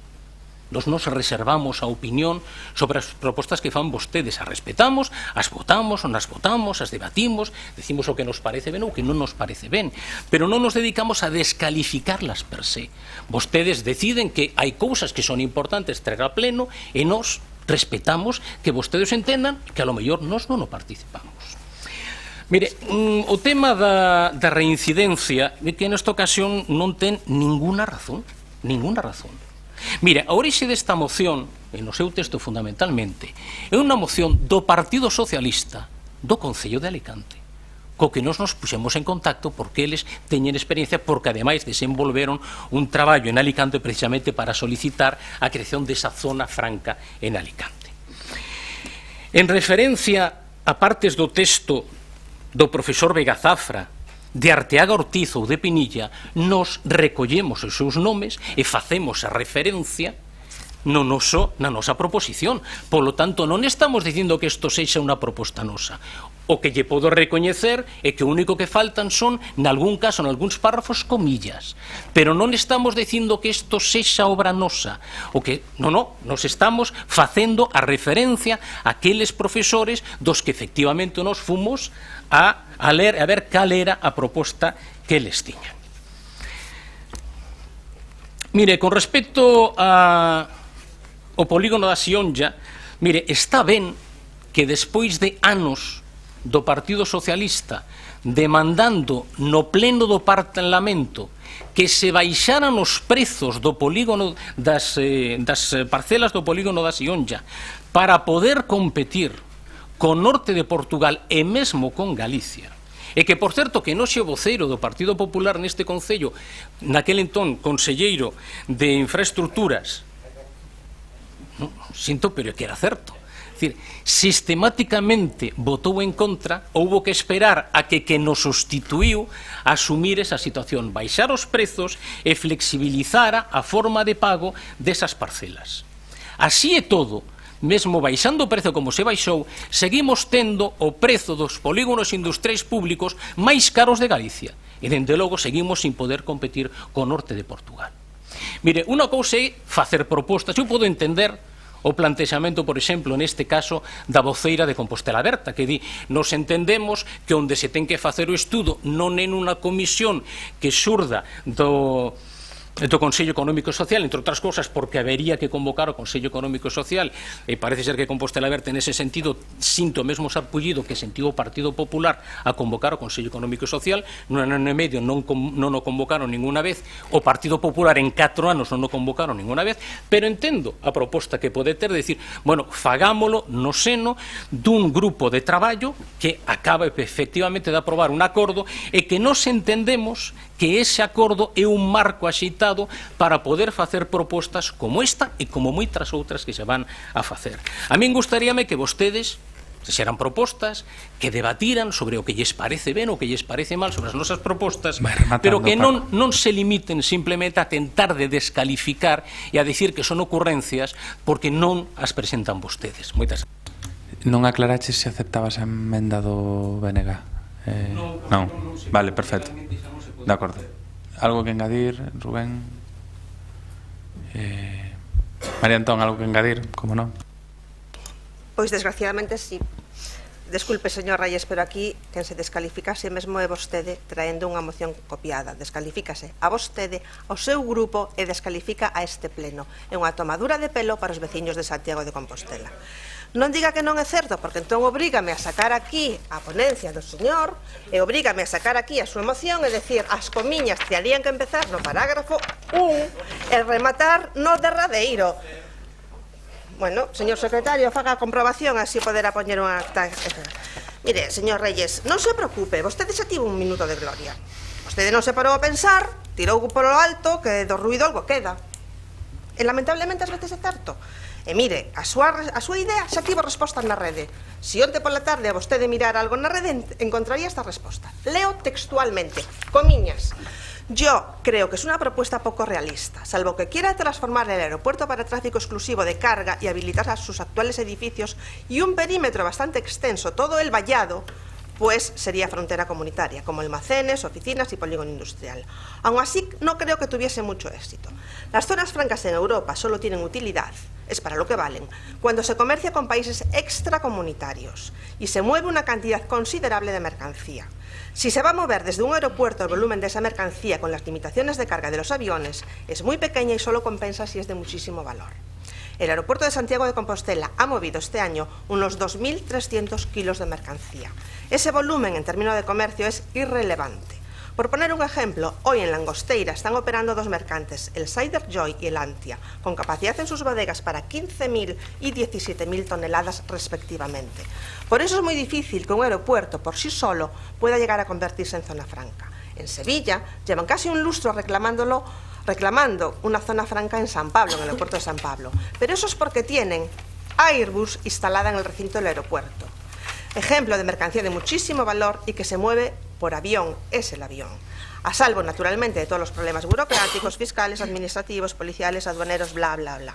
Y lo peor es que usted es economista. Entonces, yo les ruego que la próxima vez, si quiere copiar, siga copiando, pero lo que no diga es que aquí venimos a descalificar. Usted se descalifica a sí mismo. Nada que engadir, Marta. Xa non pode ser, Paco. Bueno, pasaríamos a votación, señor secretario. Bueno, votos a favor de esta proposición para la creación de una zona franca en el aeropuerto. 3 votos en contra. 9 votos, abstencións. 12, gracias.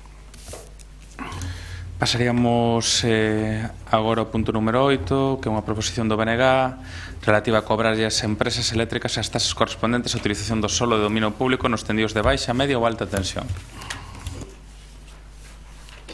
Rubén.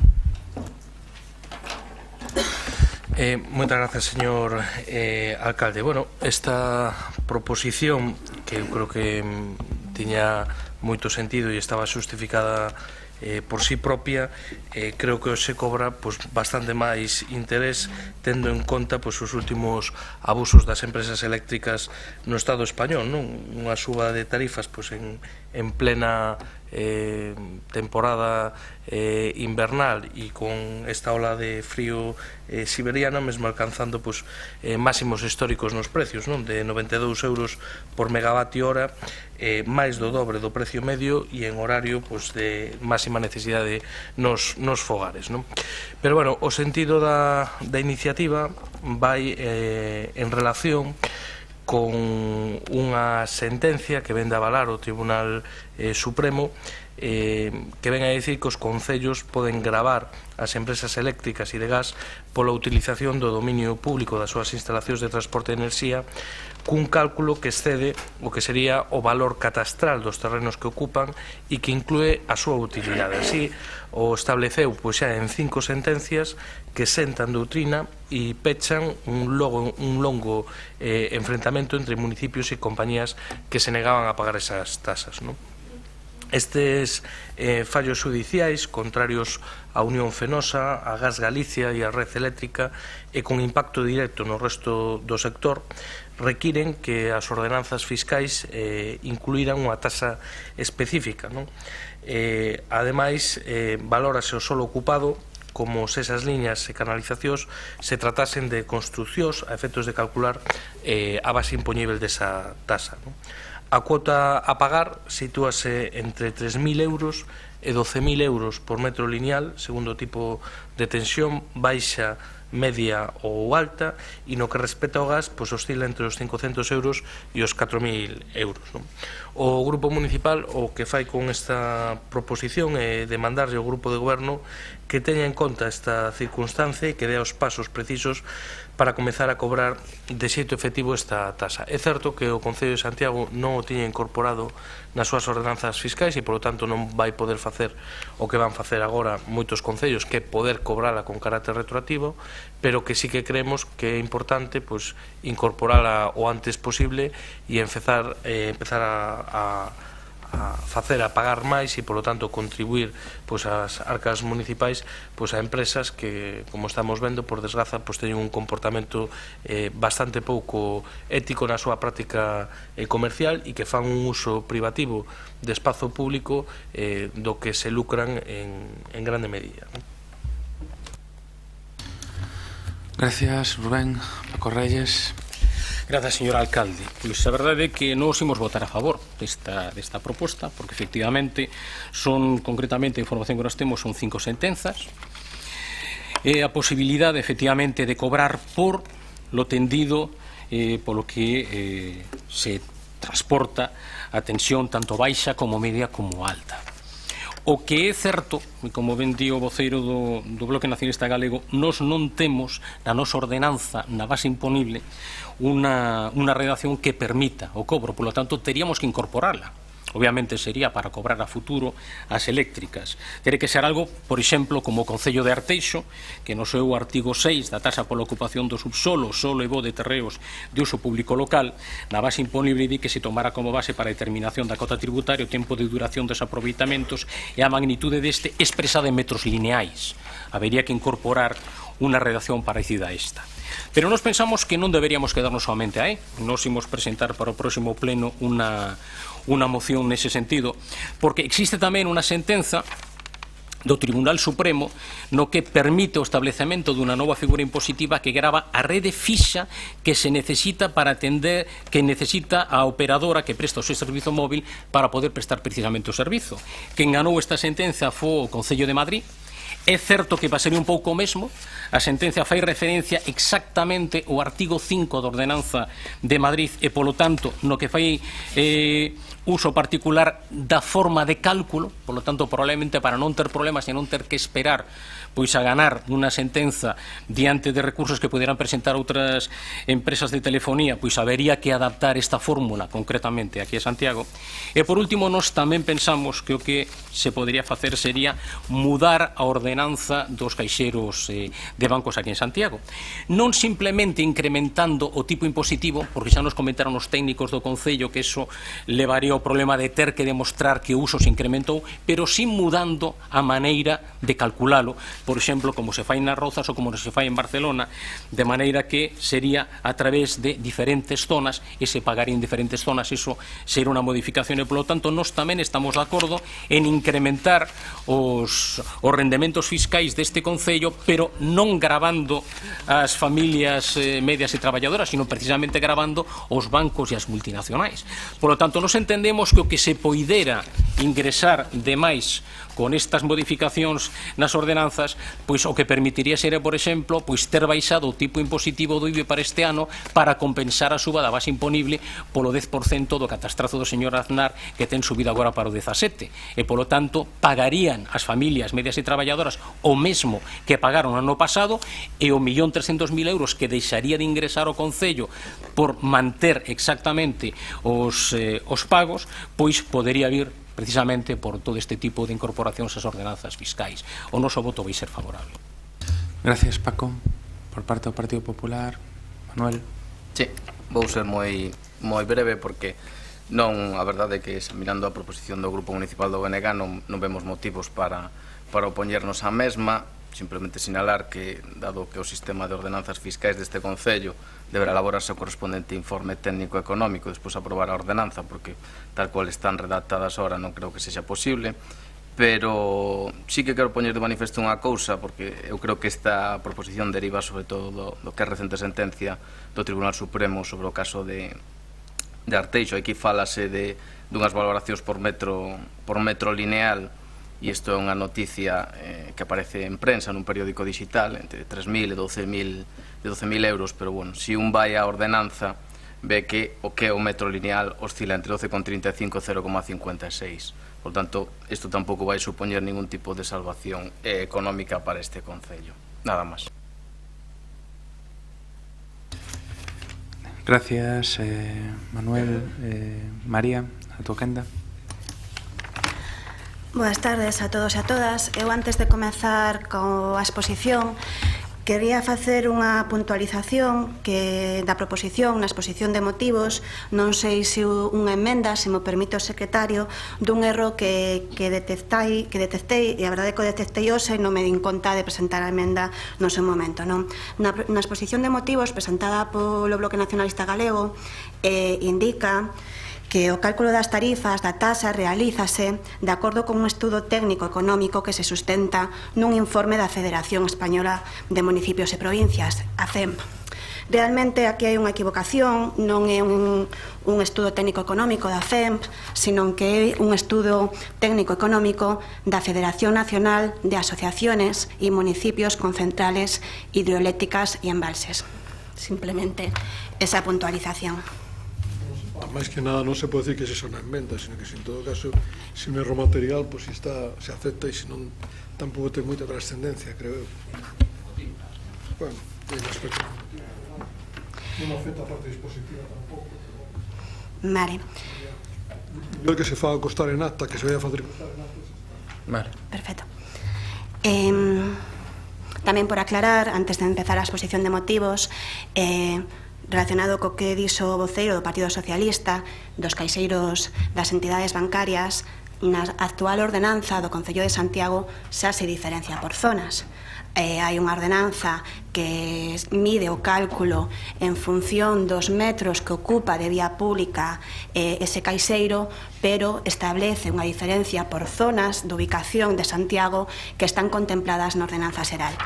En relación á proposición que trae aquí o Bloque Nacionalista Galego, eu creo que é unha evidencia que este tema é un feito imponible que os concellos poden gravar como taxa, non? Dende o 2004, dende a aprobación da Lei de Facendas Locais, determinadas compañías suministradoras de enerxía eléctrica e de outros servizos veñen litigando cos concellos para evadir o pagamento dunha taxa como a de Bandita.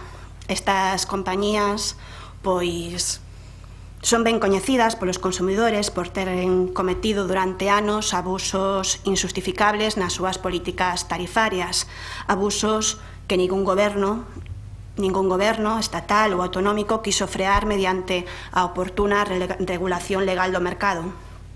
Hoxe mesmo, pois, asistimos atónitas e cabreadas a unha suba do prezo da luz dun 8% dun día para outro. Non é casual que estas compañías pertenzan na súa maior parte a grandes entidades financeiras e a investidores privados que foron pois os principais protagonistas e culpables da gran recesión económica que sufriu este país. Coa última sentenza do Tribunal Supremo recoñécese, por fin, E, por fortuna, o dereito dos concellos a establecer este gravame e aplicalo non só ao valor catastral dos solos e instalacións, senón á autoridade que lles reporta a ocupación no dominio público local. Como xa adiantaron os concelleiros da oposición, a actual redacción da ordenanza do Concello non contempla este gravame. Habería que modificar a ordenanza. Sí que é certo que temos que modificar a ordenanza, pero temos avanzado todo o traballo que é o inventario de que canalizacións existen no Concello de Santiago, algo que, por exemplo, o Concello de Arteixo está a desenvolver nestes momentos porque non teñen ese coñecemento exhaustivo que sí que temos no Concello de Santiago. Tamén é preciso, na miña opinión, retirar do actual texto da ordenanza a asistencia de que estas empresas ou compañías fornezan servicios ou subministracións de interese xeral ou de que as súas instalacións e canalizacións afecten a unha parte importante da veciñanza. Esta condición non existe na Lei Reguladora das Facendas Locais e a súa actual redacción está aberta á indeterminación a un certo abeldrío interpretativo. A utilización privativa e o aproveitamento especial do solo, subsolo, bo da vía pública, non só afecta a canalizacións de transporte de enerxía eléctrica, senón as suministracións de empresas de telecomunicacións, como ben indicou o voceiro do Partido Socialista, redes e canalizacións físicas para prestar o seu servizo con independencia do seu alcance e extensión do número de clientes, abonados ou usuarios.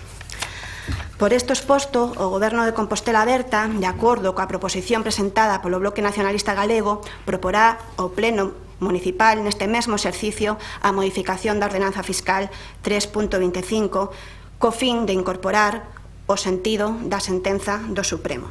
Esperamos que esa modificación da ordenanza teña o apoio do resto das forzas políticas. Máis nada. Gracias, María. Rubén. Gracias, alcalde. Moi brevemente, só por aclarar unha cuestión, porque creo que se vai aprobar por unanimidade e